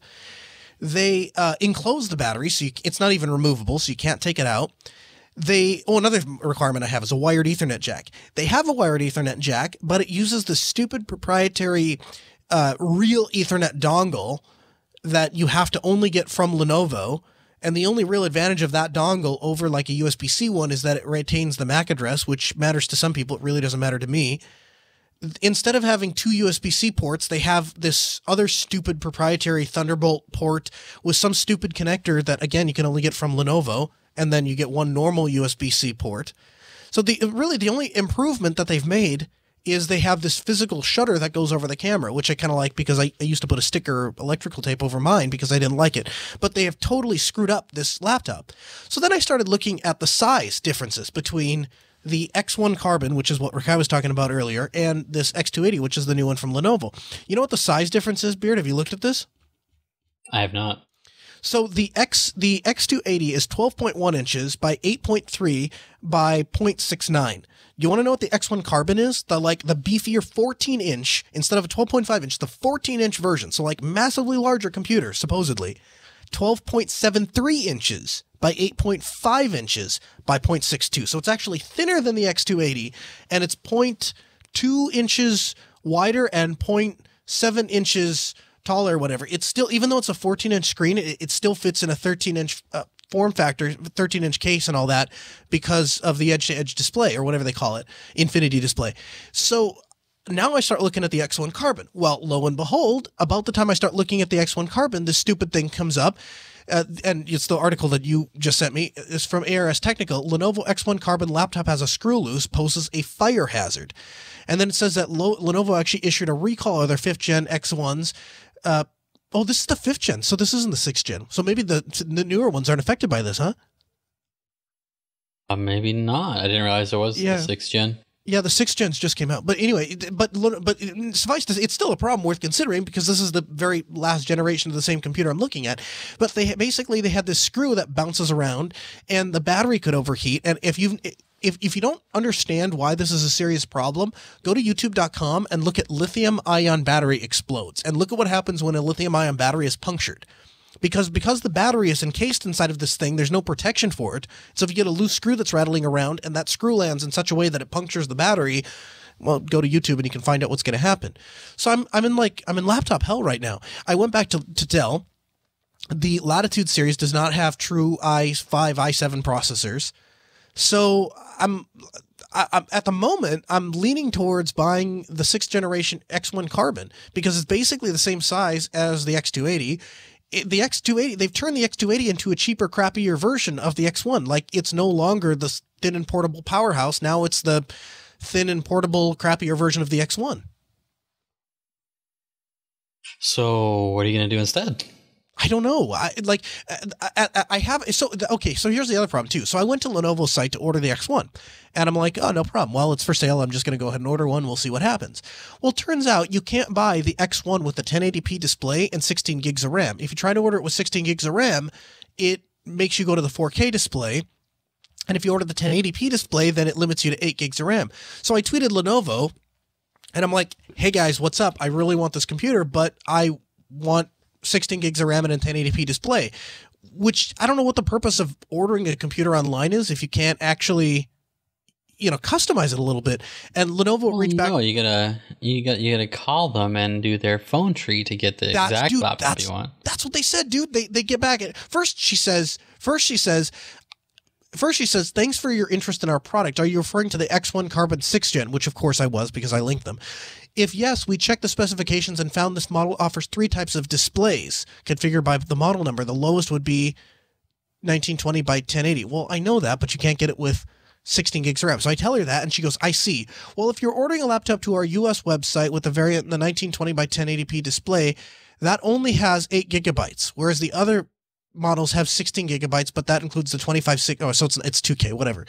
Since the variant you preferred is not available on the models on the website, and are not available for customization, we recommend that you get in touch with our official retailers listed here to check the variant that you preferred as well as pricing. What kind of answer is that? Like, we won't put the display you want in the computer you want? It's a non-answer. That's exactly right. So, like, I feel like, I don't know. And so then I went back to Dell, and again, they're doing that M series processor, which maybe I just have to give that a better shot. You can't even get an M7. It's just the highest they offer is the M5 in the Latitude. No, you could just go over to this other website called Razer. They offer a 14-inch laptop with a 1080p display and 16 gigs of RAM. So let's talk about that. So Razer, did you see this Reddit article? This guy wrote into Razer and was like, here are some of the issues, and here's what we need to do with Linux and why you should care about Linux and some of the things that you could do with Linux, and here's how the community could help you with Linux. And the response was, I have discussed your offer with our dedicated team, and we are thankful for your enthusiasm and for your good idea. I'm afraid to let you know that at the moment, we offer support software is only focused on Mac and Windows. So it doesn't seem like they're really going to go to bat if there's a problem with Linux. So I feel like that is a support staff that's disconnected from the company because they have a Linux dedicated support forum. If I remember right, this was like the guy that was in charge of the GNOME thing, though, right? Or I don't whatever. know. Well, let's see here. Who was? Let's look it up. So I'm not just talking out of my behind. This is who was this? This was he doesn't say. But it's on blogs.gnome.org. So I don't know. Oh, here we go. Hugsy. Oh no, that's just a comment. Yeah, I don't know. But anyway, I'm just not in a good place when it comes to laptops. I feel like the X270 might be the last laptop I ever buy that I really enjoyed buying and really enjoyed using. I feel like it's kind of downhill from here. Everything seems like it's following the MacBook ways, It doesn't feel like they're doing their own thing anymore. Like, I think there is an audience for the Ultrabook kind of people, but I'm not sure that's for everyone. So here, what is this now? Insider.razorzone.com? Yep, this is they have a whole Razer Linux forum. Yep. Nice. All right, so let's look at this. So let's look at that Razer. So this is, I assume it's the Razer Blade 14-inch, right? Yeah. And you think this would work? You think this would work out of the box with Linux, or? As far as I know, it does for the most part. I think the only part that doesn't is the killer wireless AC, and that might have changed. And that's easy enough to swap use your own Wi-Fi. Yeah. Yeah. Yeah, I wouldn't mind if all I had to do was swap a switch. Man, I tell you what, I think it'd be really cool if some company would take, like, System 76ifies this computer the way that System 76ifies Clevo machines, like if there was a way that you could, like, to me, this is like, it looks like a MacBook, it acts like a MacBook, it walks like a MacBook, except it's built to run, it's like the no compromise laptop that's built to run non-Mac OS stuff, which is kind of cool. Yeah, and I really like the black. When you come out here for Linux Fest Northwest, Noah, we'll go to a Microsoft store to check it out. Dude, do you remember we were going to do that last year, and then for some reason we didn't or couldn't or something? Yeah, we ended up having other stuff to do. Turns out April's a busy time for GAB. Yeah, well, it sounds like it's going to be less work this year because we're doing basically just audio shows from the fest and maybe like streaming from a webcam or something. But yeah, I think everything in this should be pretty Linux compatible because it uses an Intel chipset. It uses, the only thing that's like not normal is the killer wireless. You know what's weird? Everything else is standard. Can you power it off a USB-C thing? I think so. Because it has a USB-C port on it, but it also has a regular power plug, and I'm just not sure what to make of that. Yeah, I'm not sure. It has a Thunderbolt 3 USB 3 USB 3.0 ports and a USB-C. I'll tell you something else that's pretty cool that I've been keeping an eye on. It wouldn't be for me. This isn't really up my alley, but it would be a really great deal for somebody if somebody's looking for a computer. Have you seen the Asus VivoBook? No. So this is pretty cool. It's a 15-inch computer with a 1080p display with USB-C and has an i5 8th gen i5 1 terabyte hard drive plus no, this one does not have an SSD. A nano display, fingerprint reader, $500. Like, this seems like a really nice laptop for $500. Like, there's nicer laptops. Certainly the Razer's a nicer laptop. But for the price point, I feel like you'd be hard to beat this thing. Yeah, the reason is, I mean, you can get plenty of laptops around that price with those kind of specs, as long as you don't want dedicated graphics. Yeah, right. Yeah, of course.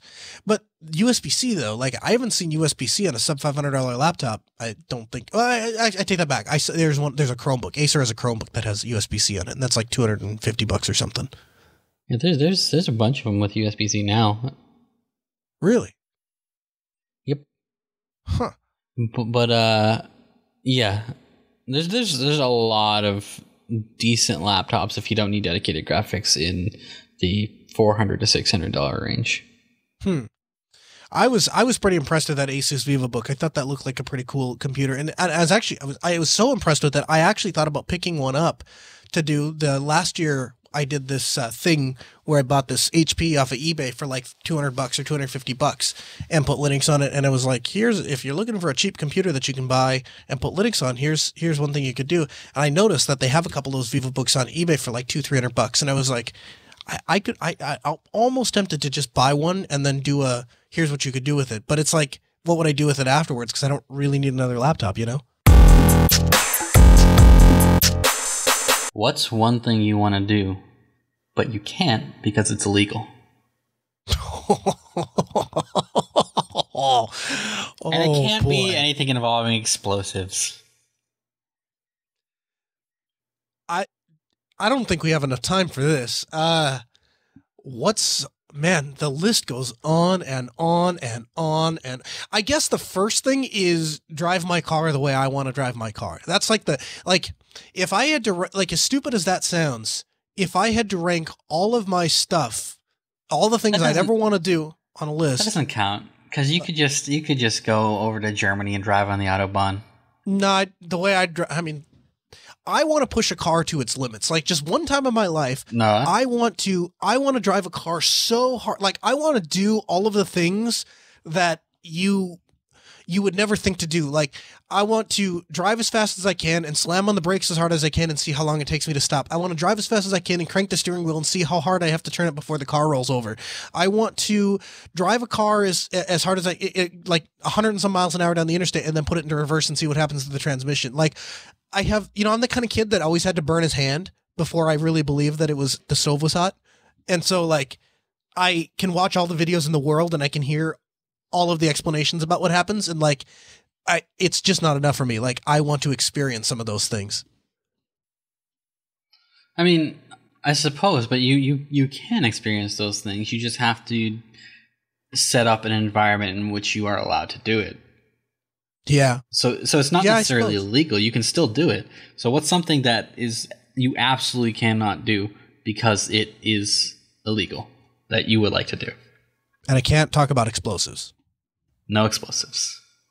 Well, because explosives are too easy. Everybody wants to blow shit. Yeah, that's true. And actually, even that, if you pay $200, you can get a tax stamp and then you can blow something up. So, I guess it would be I'd want to go drive a tank. I want to go operate a tank and drive over things. But you can do that. Like houses and cars.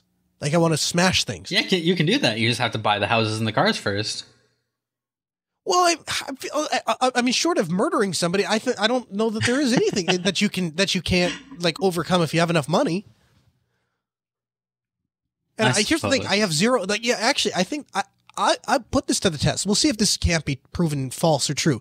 But I think I submit to you there is nothing you can do that doesn't involve harming another person that you can't accomplish if you have enough money. Like, and I don't really have any interest. I don't think that's even impossible to accomplish if you have enough money.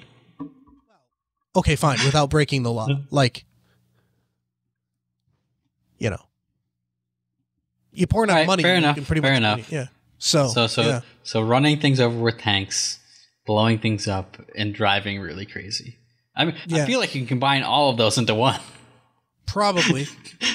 Yeah, I don't know. I guess I just with the tank while driving insanely. I guess, yeah, right. I guess here's the only,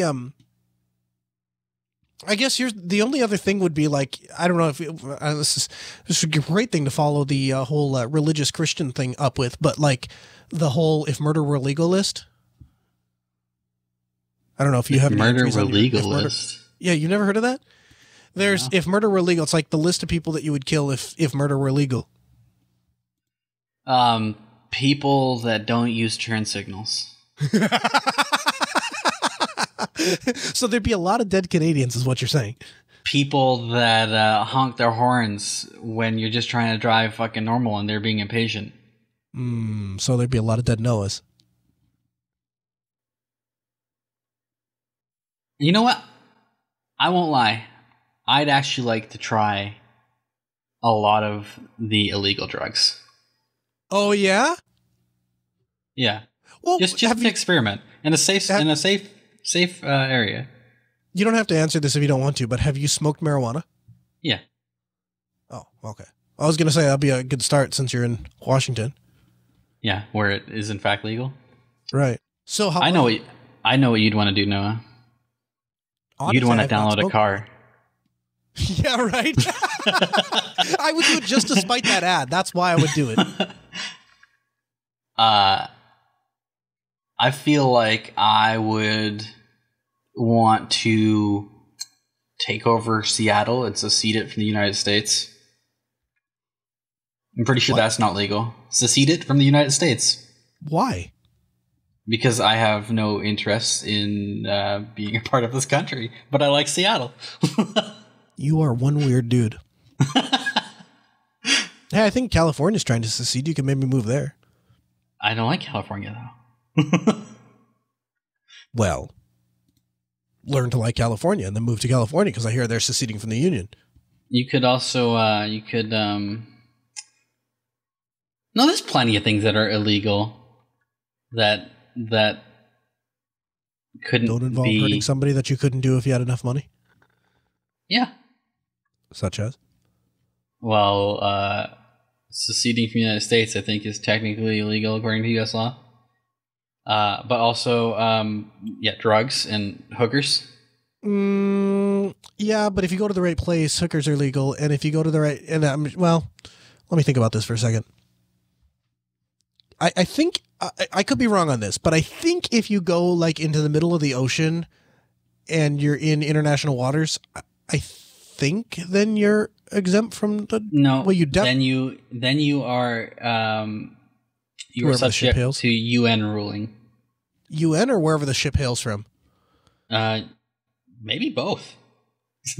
It might be I don't really worse. know, but that seems like your best shot is to go to like some island and then you'd be like, what laws would they prosecute you under?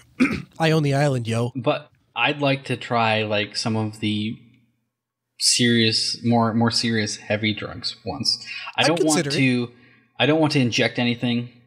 Kind of really? iffy on snorting things, but I'd like to try something like salvia or LSD or that kind of more mind-bendy stuff because I want to see where my mind would go. So what if you were dying? Like, what if you had try ecstasy? What if you had like terminal cancer? Like you were definitely going to die. You had like 2 months to live. Would you still be against injecting stuff? Yeah, I don't know. I don't like the idea of inserting foreign substances directly into my bloodstream. Even if I'm going to die, it's not about, is this going to kill me? It's about, there's no way that this is going to be a positive thing. I'm bypassing all the protections of my body. Yeah. Okay, that's true. But like, so, would you take drugs if you went into a hospital and they were like, we need to give you sedation for this, that, or the other? Yes, but the reason I'm okay with that is because those are very highly regulated and they very specifically, well, in most cases, some drugs are just like these catch-all, let's just do a shotgun blast to your body kind of things. But in most cases, they are very targeted to certain things. I guess the way I've always looked at it is like, there are so many. So I guess really what I'm hearing is that you're against like street drugs. Yeah. Yeah. I'm perfectly okay with the way that Washington and Colorado are doing marijuana because they are attempting to try to make it more of a regulated thing where you are getting a high quality product that isn't going to contain other things. Yeah, but I mean, I feel like you almost have to break the whole marijuana thing off into an entirely different discussion. Like when you're talking about heroin and opiates and I'm just saying, like, the opinion that you should be in control of your own body and you should be allowed to put into your own body what you want.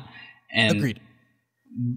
One of the reasons I won't try injectable drugs is partly because it's illegal. You can't guarantee that it's going to be a pure product. So not that I'm like an expert on drug acquisition or anything, but I feel like that depends on how you acquire it, right? Like if you went and broke into a pharmacy, then you could go steal drugs. Yeah, but where are you going to get heroin from a pharmacy? Well, it's opioids though, right? Like you could go get morphine. Heroin is just illegal morphine, basically. Yeah, I suppose. But I mean, that's the case with heroin, but there's definitely drugs out there that don't have pharmaceutical equivalents. Really? Yeah. I question that. All right. Where's the pharmaceutical meth? I think meth was originally developed for like the U.S. For the U.S. military, wasn't it? It may have been, but that doesn't necessarily mean that it's available at your local pharmacy now. Well, I don't know if I don't know if Walgreens stocks it or anything like that. But here's your meth sheets. Let's see. Let's hear. It's used to treat arthritis. Is mainly used as a recreational drug and less commonly a second line of treatment for attention deficit hyperactivity disorder and obesity. Apparently, if you have ADD, they give you meth. If you have ADD, they give you every drug. Apparently. Let's see here. In 1893, dextromethamphetamine, blah, blah, blah, blah, blah.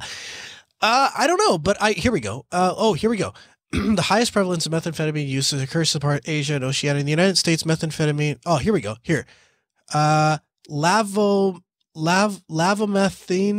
dextromethine are classified as Schedule II substances. Lavomethylene is available over the counter as an inhaled nasal decongestant in the United States. Internationally, the production, distribution, and sale of restricted in many countries. Yeah, I don't know. It looks like there's some variants at least that are available. I would assume that they're highly high. You know, it's like a small amount mixed with a bunch of other stuff. Would be my guess. So but I could be wrong about this, but I thought I read somewhere that it was originally synthesized for like soldiers or something like that. Yeah, maybe. But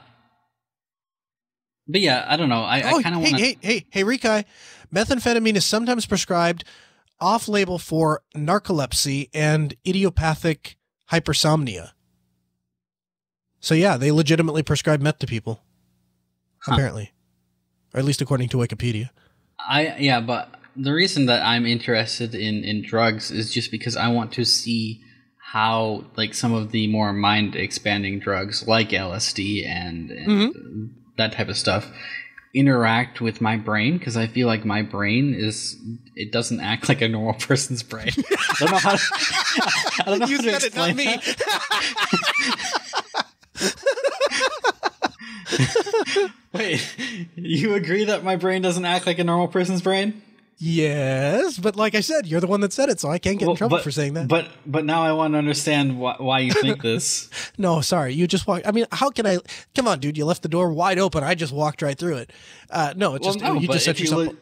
I don't know that I can defend that. I don't know that I can actually defend that. I'm just saying that you know, you're a very special person.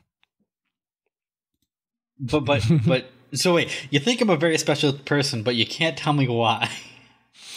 I would say that you are a very unique person in that you have knowledge and an ability to explain things or talk about things that you have never experienced firsthand. And that is very different from anyone else I've ever met. Like, there are people that don't know, and there are people that know, but because they've experienced it. But you might be one of the first people I've ever met that, you know, can talk about something or have an opinion about something or can give advice about something that you've never actually experienced or dealt with, if that makes sense. Do you have and I don't mean that as a pejorative. I'll take that as a no then. Sorry, what was the question? I asked if you had a specific example of this.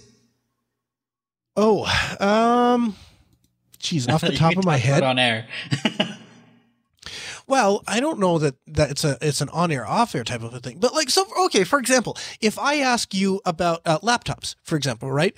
You don't own a ThinkPad X280. You don't own a Razer. You don't own a MacBook. And to the best of my experience, you've not, in the last couple of weeks, played with a Razer or a ThinkPad or a MacBook, and yet you have very founded, very definitive, very well-researched and backed up opinions as to why you would prefer one device over the other. I feel like everybody has those opinions, though. Not to the extent that you do. Really? Yeah. I would say if I asked 10 people, like most people would say, well, I don't really know. I've never played with the Razer, but I have played with the blah, blah, blah. And I know this or whatever. Like, so, and there's two parts to that. One is they don't know because they have never held it. And so their natural inclination is to say, well, I don't know because I've never actually had experience with one. But you take it one step further because most people also haven't researched every laptop on the face of the planet, and you have. And so that gives you, like, you can speak with a certain amount of authority because you have read the specifications and you have watched videos about people who have handled them. And so it's this really interesting mix. It's not a perfect first person experience where I can say, oh, well, Rikai said he prefers the ThinkPad and the Razer, and he has both, so clearly he would know. But it's also not as uninformed as random Joe Blow on the street that hasn't played with either and hasn't researched either. You at least can say, you know, the Razer has this kind of graphics card and has this generation and has this kind of Wi-Fi card, and these are the experiences that people had, and this is what the people say about build quality. Like, you know those things. So that gives, you know what I mean?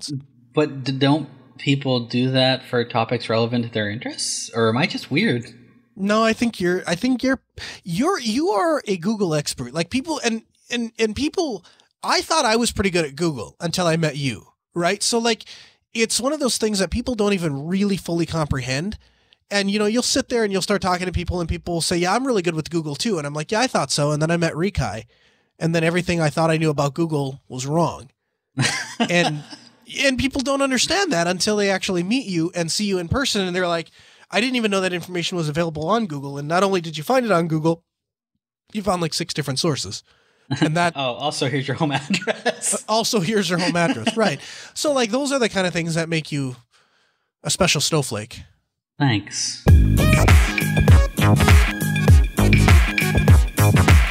Beard, what is this that you're sending me? I've been a staunch supporter, well, actually, person against net neutrality. Now you're shoving these facts in my face and evidence in my face to the contrary. What is this?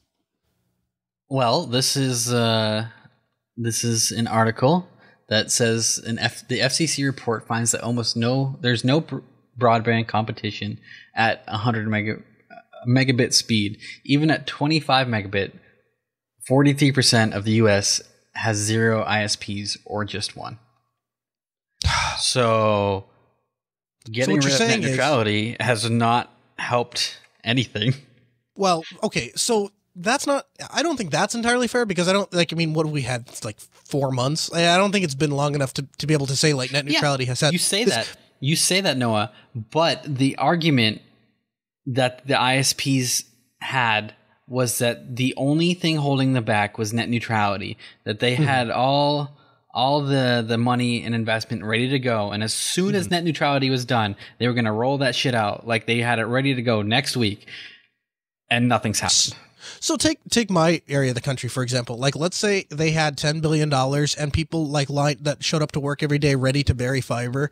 Like, you physically can't bury fiber in parts of the country because the ground is frozen solid. Like, I don't think it makes the argument that they lied about that yet. I don't think you can say that yet. But here's what it does say, I think, is that it makes a really good point that the argument of, well, we'll just let the market sort it out because competition will fight it out.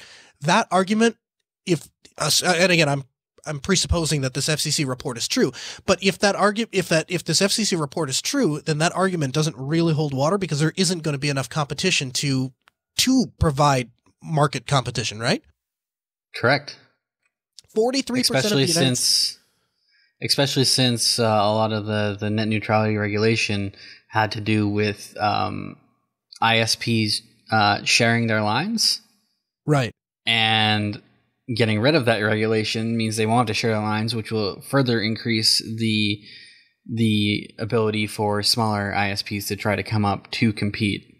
And I understand, there's something to be said for, ISPs might have to pay to put up their own lines.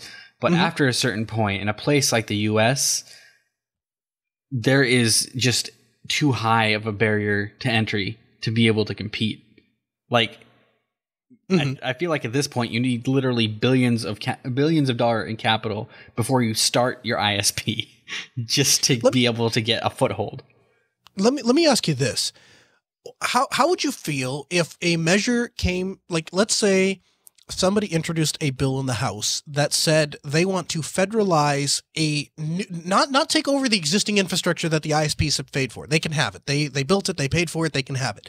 But a bill comes to the House and it says, we want to allocate X amount of billions of dollars to run fiber to all 50 states as a start. So like you'll have government fiber, like the government it'll become a public utility. Happen. No, I'm just asking, like, what would you support it? I'd support it, but it's not going to happen. The ISPs would sue the government into the ground. You think so? I don't think so. I know so. They are already suing municipal governments for trying to do municipal fiber. So all over the country. So I can't. I mean, we could speculate all day long of like what would happen if kind of things. But as far as like from a philosophical standpoint, I think that the purpose of the federal government is to protect the rights of its citizens and then spend tax dollars as according to Article 1, Section 8. But if we as a society decide to add on to Article 1, Section 8 and say that in 2018, honestly, the ability to access the internet is actually more important than the right to free speech itself. Like, and I know that sounds kind of crazy if you think about it, especially to like the libertarian portions of the audience, but being able to get online and post a message there has a way more profound effect, assuming that people actually see it, has a way more profound effect than like standing on top of a rock and screaming. Like the maximum amount of telephone subsidies. Yes, well, yeah, but I disagree with that in principle anyway. But like I feel like we have reached a point where we have to acknowledge that this new thing has come along and it does provide people with a fundamental necessity. Like internet is almost more important than hot water. Like again, I know that kind of sounds crazy when you first hear it, but like if you think about it, would you rather have hot water or would you rather have to boil water on a stove but have internet? The UN is debating whether the internet is a basic human right at this point, aren't they? Yeah. Well, and I'm against the idea that we should just like a couple of people should just decide like, oh, it's a human right, so now we have to provide it to everyone, or let's go ahead and sue the big evil corporate. I don't really like that attitude. But if in principle anyway, if we were to just if we were to get 2/3 of the House, 2/3 of the Senate, 3/4 of the states to decide like this is something that that the federal government needs to focus on, I feel like I would support that. And then we'd take tax dollars and bury fiber, and then this whole discussion goes away. And yes, you're probably going to hurt irreparably a lot of corporations in the process. But at the end of the day, I think the one thing that the net neutrality people and me agreed on is all of us don't really want the Comcasts and Verizons of the world deciding what our internet is, right? Yeah, I agree. However, I feel like I also don't want the current government deciding what my internet is either, because they clearly have no interest in having quality internet. That is such a good point. So for a number of reasons. So the first thing, which I think is what you're initially getting at, is that if like you look at the way the government runs Amtrak, look at the way that how long the postal line is, and now you want that thing to be your internet service provider. Like, is that a bad joke? Yeah. If we're going to have government-provided internet, I'm going to actually take a note from your book, and I want the states to do it, or the cities. Yeah, right. Hey, Rikai, and you know what? And you know what? You know what, Noah? There are cities trying to do that, and the companies are lobbying in Congress or in state legislature, trying to prevent this from happening and suing these cities as well. See, that's wrong. And the fact that corporations are trying to stop competition from starting up is, I think, one of the most fundamental problems that we have, and why the whole net neutrality, one of the reasons that net neutrality came about to begin with. And I feel like we need to start using anti-trade laws to start hammering down on some of these places and saying you can't do that. To steal a quote from Xerox. I disagree. The most interesting thing about this, too, is a lot of these ISPs have taken lots of government subsidies to expand their networks, and yet they don't want to be beholden to what the government wants them to do with their networks. Right. Yeah, well, what the people want them to do with their... Yeah, you're right. Yeah. You're absolutely right. Yeah, it's a really dicey situation. In theory, the government represents the people, so... Yeah, well, in theory, yeah.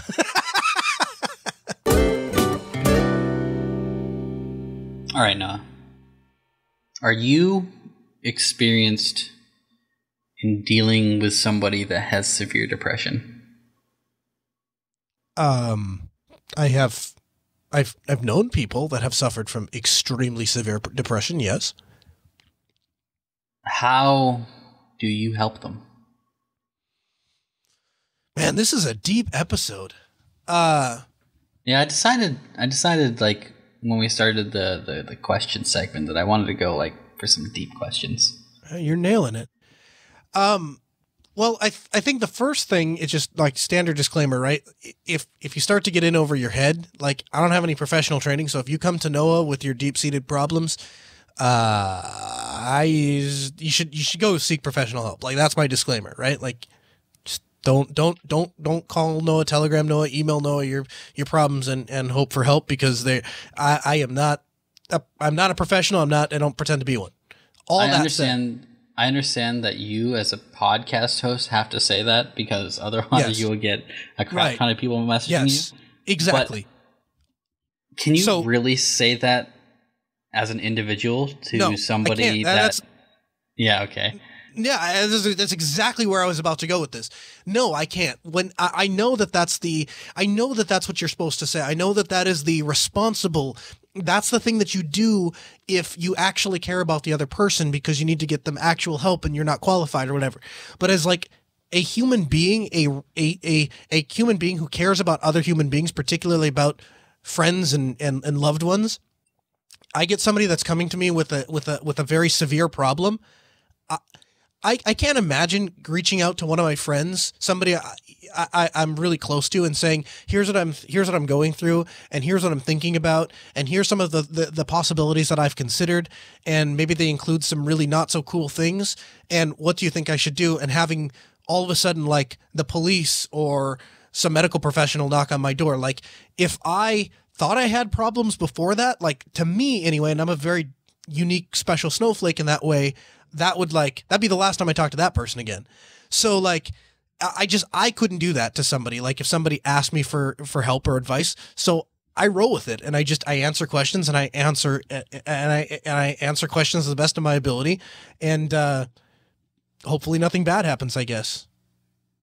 I suppose. I don't know. For me, I feel like I kind of get drawn into situations where people have extreme depression, and I am a very empathetic person, and I can't help but try to want to help and support those people as much as I can. And even if I feel like I am in over my head, in a lot of cases, I feel like these people are in situations where I can't tell them to turn to other places for help, either for financial reasons, or they don't trust anybody else, you know? And I don't know how to deal with a situation like that. See, that would be my thing, is I have a hard time trusting other people, right? Yeah, so what would you do in a situation like that? Well, let me ask you this. Let me turn this around a little bit. How would you want somebody to respond if you reached out to a good friend of yours and said, "These are the thoughts I'm having, these are the problems I'm dealing with, and what do you suggest," or whatever? And what would you expect from that person, or what would you like to see from that person?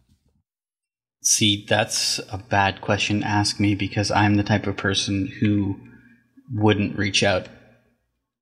I would keep stuff internal basically until the very end.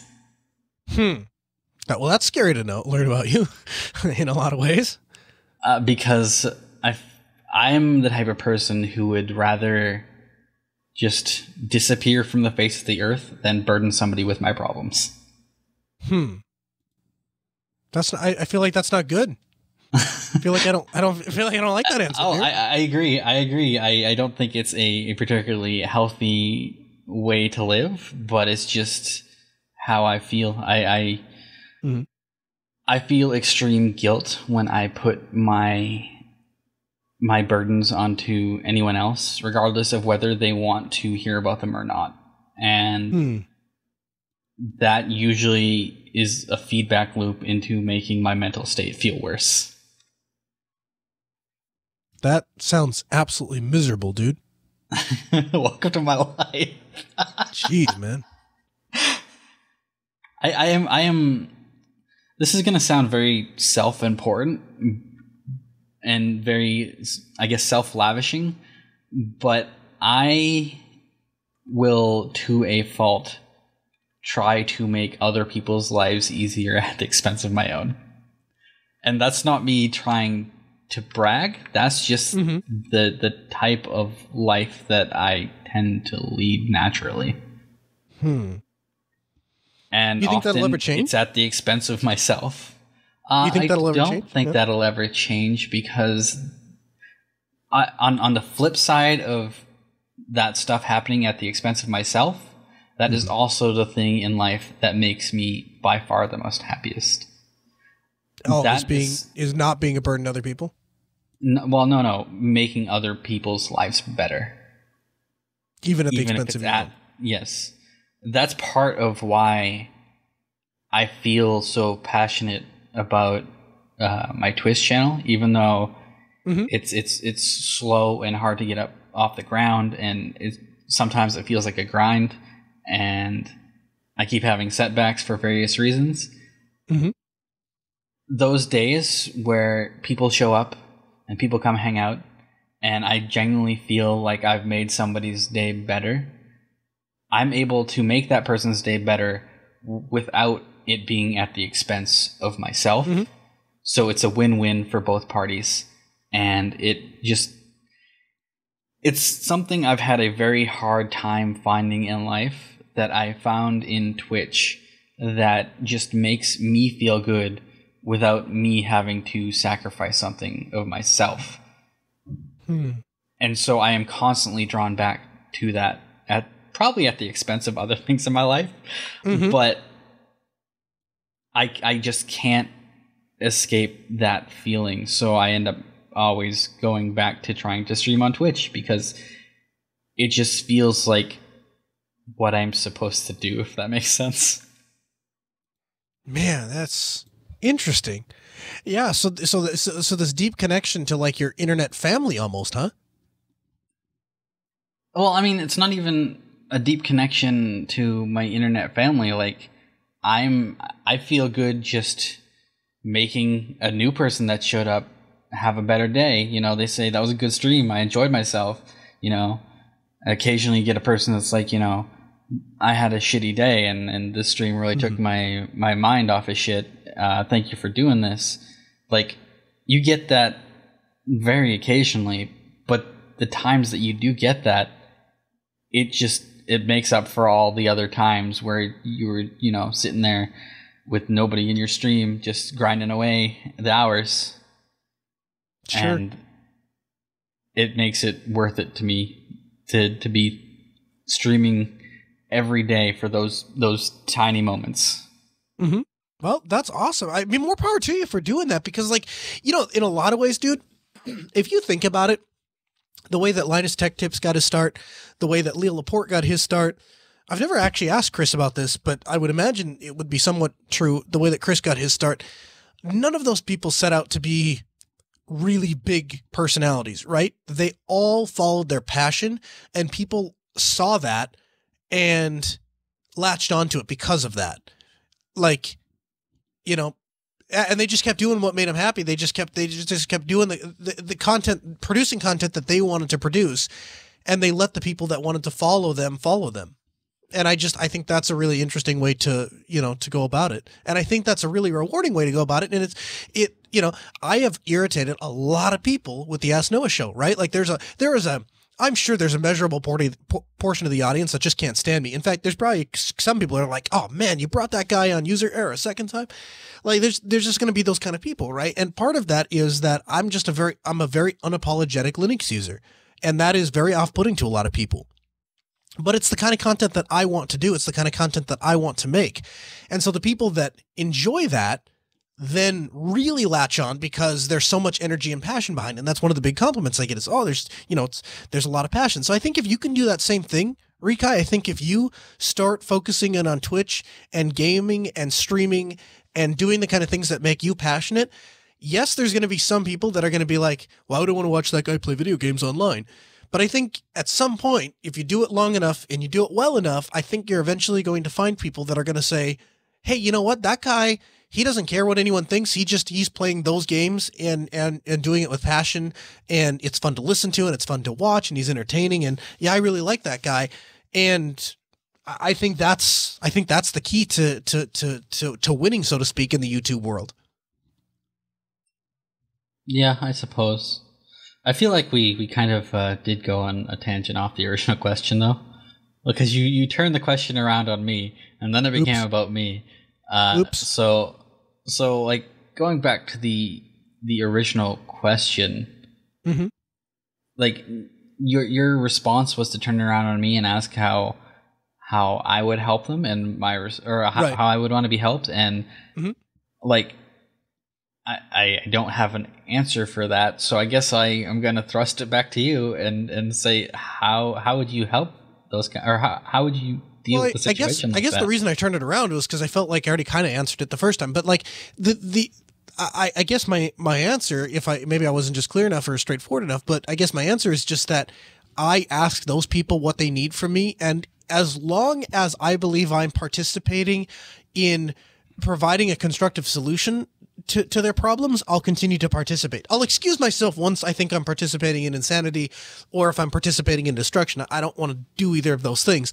But if somebody says, you know, I am going through a rough time and here's why, and here's what's going on. I'll make suggestions. I'll offer help if there's a monetary thing. Sometimes I'll try and pitch in that way. And as long as I believe like we are moving towards a constructive solution, I'm very much on board with that. I don't know.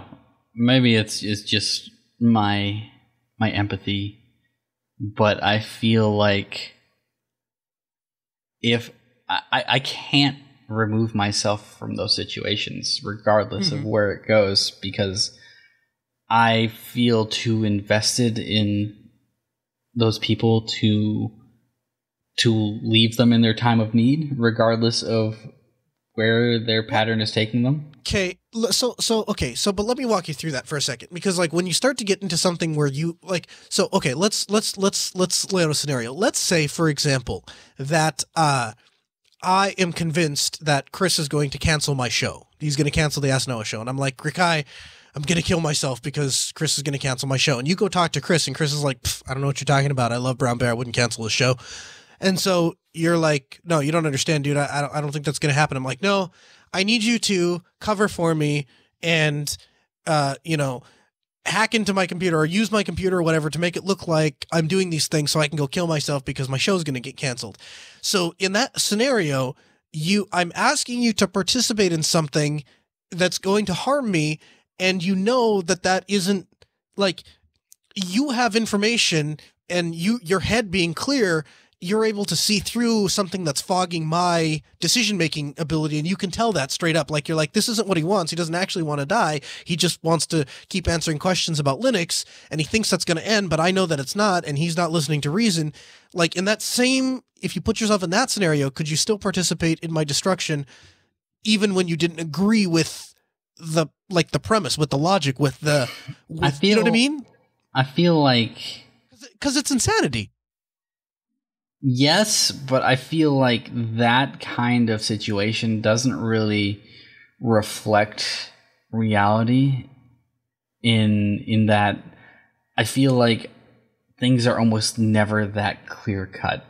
I agree, but the reason it's hard to fabricate an example off the top of my head. But what I was trying to get at is a situation where you're being asked to knowingly participate in a situation to cause harm to somebody else, and you know that is that's a harmful, undesirable outcome. And because your head is clear and their head isn't, you can clearly see a path where they could achieve what they want without the harm or whatever. And that, I guess that's what I mean by I don't want to participate in somebody else's insanity or somebody else's destruction. Okay. That, to me, that's where I draw the line. Let me posit one to you. Now, say someone very important to you. I know you love your wife, so I'll use your wife as an example. I don't know anything about Sarah's mental state, so okay. Pretty good, I'd like to think. let's say she has severe depression. Okay. And she doesn't know how to resolve her feelings, and she dragged you into it, and you can see her being very negative towards herself, and you can see her being self-destructive, but at the same time, you don't think involving an external person is going to help her in any way. Mm-hmm. Okay. I mean, you care about her. You love her. Yep. You see her being self-destructive. You don't think anybody else can help. But you don't want to involve yourself in that self-destruction. What do? But I mean, in that case, I wouldn't see it as involving myself in self-destruction. I would see it as involving myself in the solution, right? Like I would be actively working and trying to improve the situation. And that I'm perfectly okay with.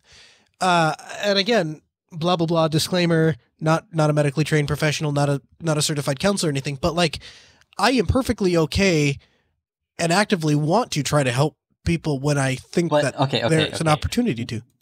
Let's assume that you also don't know what the solution is. What do you do? I don't know. I'm probably too arrogant to ask that question. I feel like there's never really a situation where I'm like, I don't know what the answer to that is. Like, I feel like I can almost always figure out. I feel like I'm, and again, I admit this is an arrogant thing to say, but I feel like I would know the answer, or I could figure out the answer pretty quick because I consider myself a fairly intelligent person. I realize how arrogant that sounds.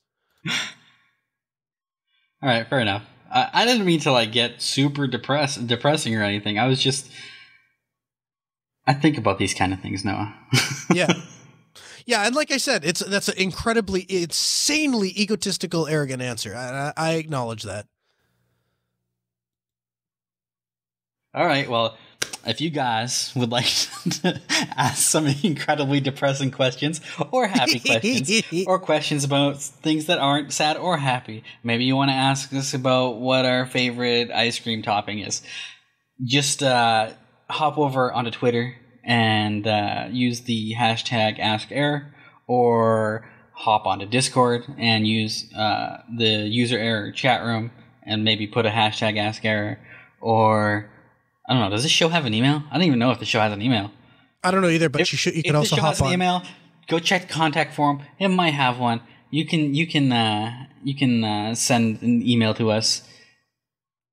There's plenty of ways to get in contact with the show. You guys know them. Chris has said them in the past. Noah will probably say them in the future. No, here, I got this.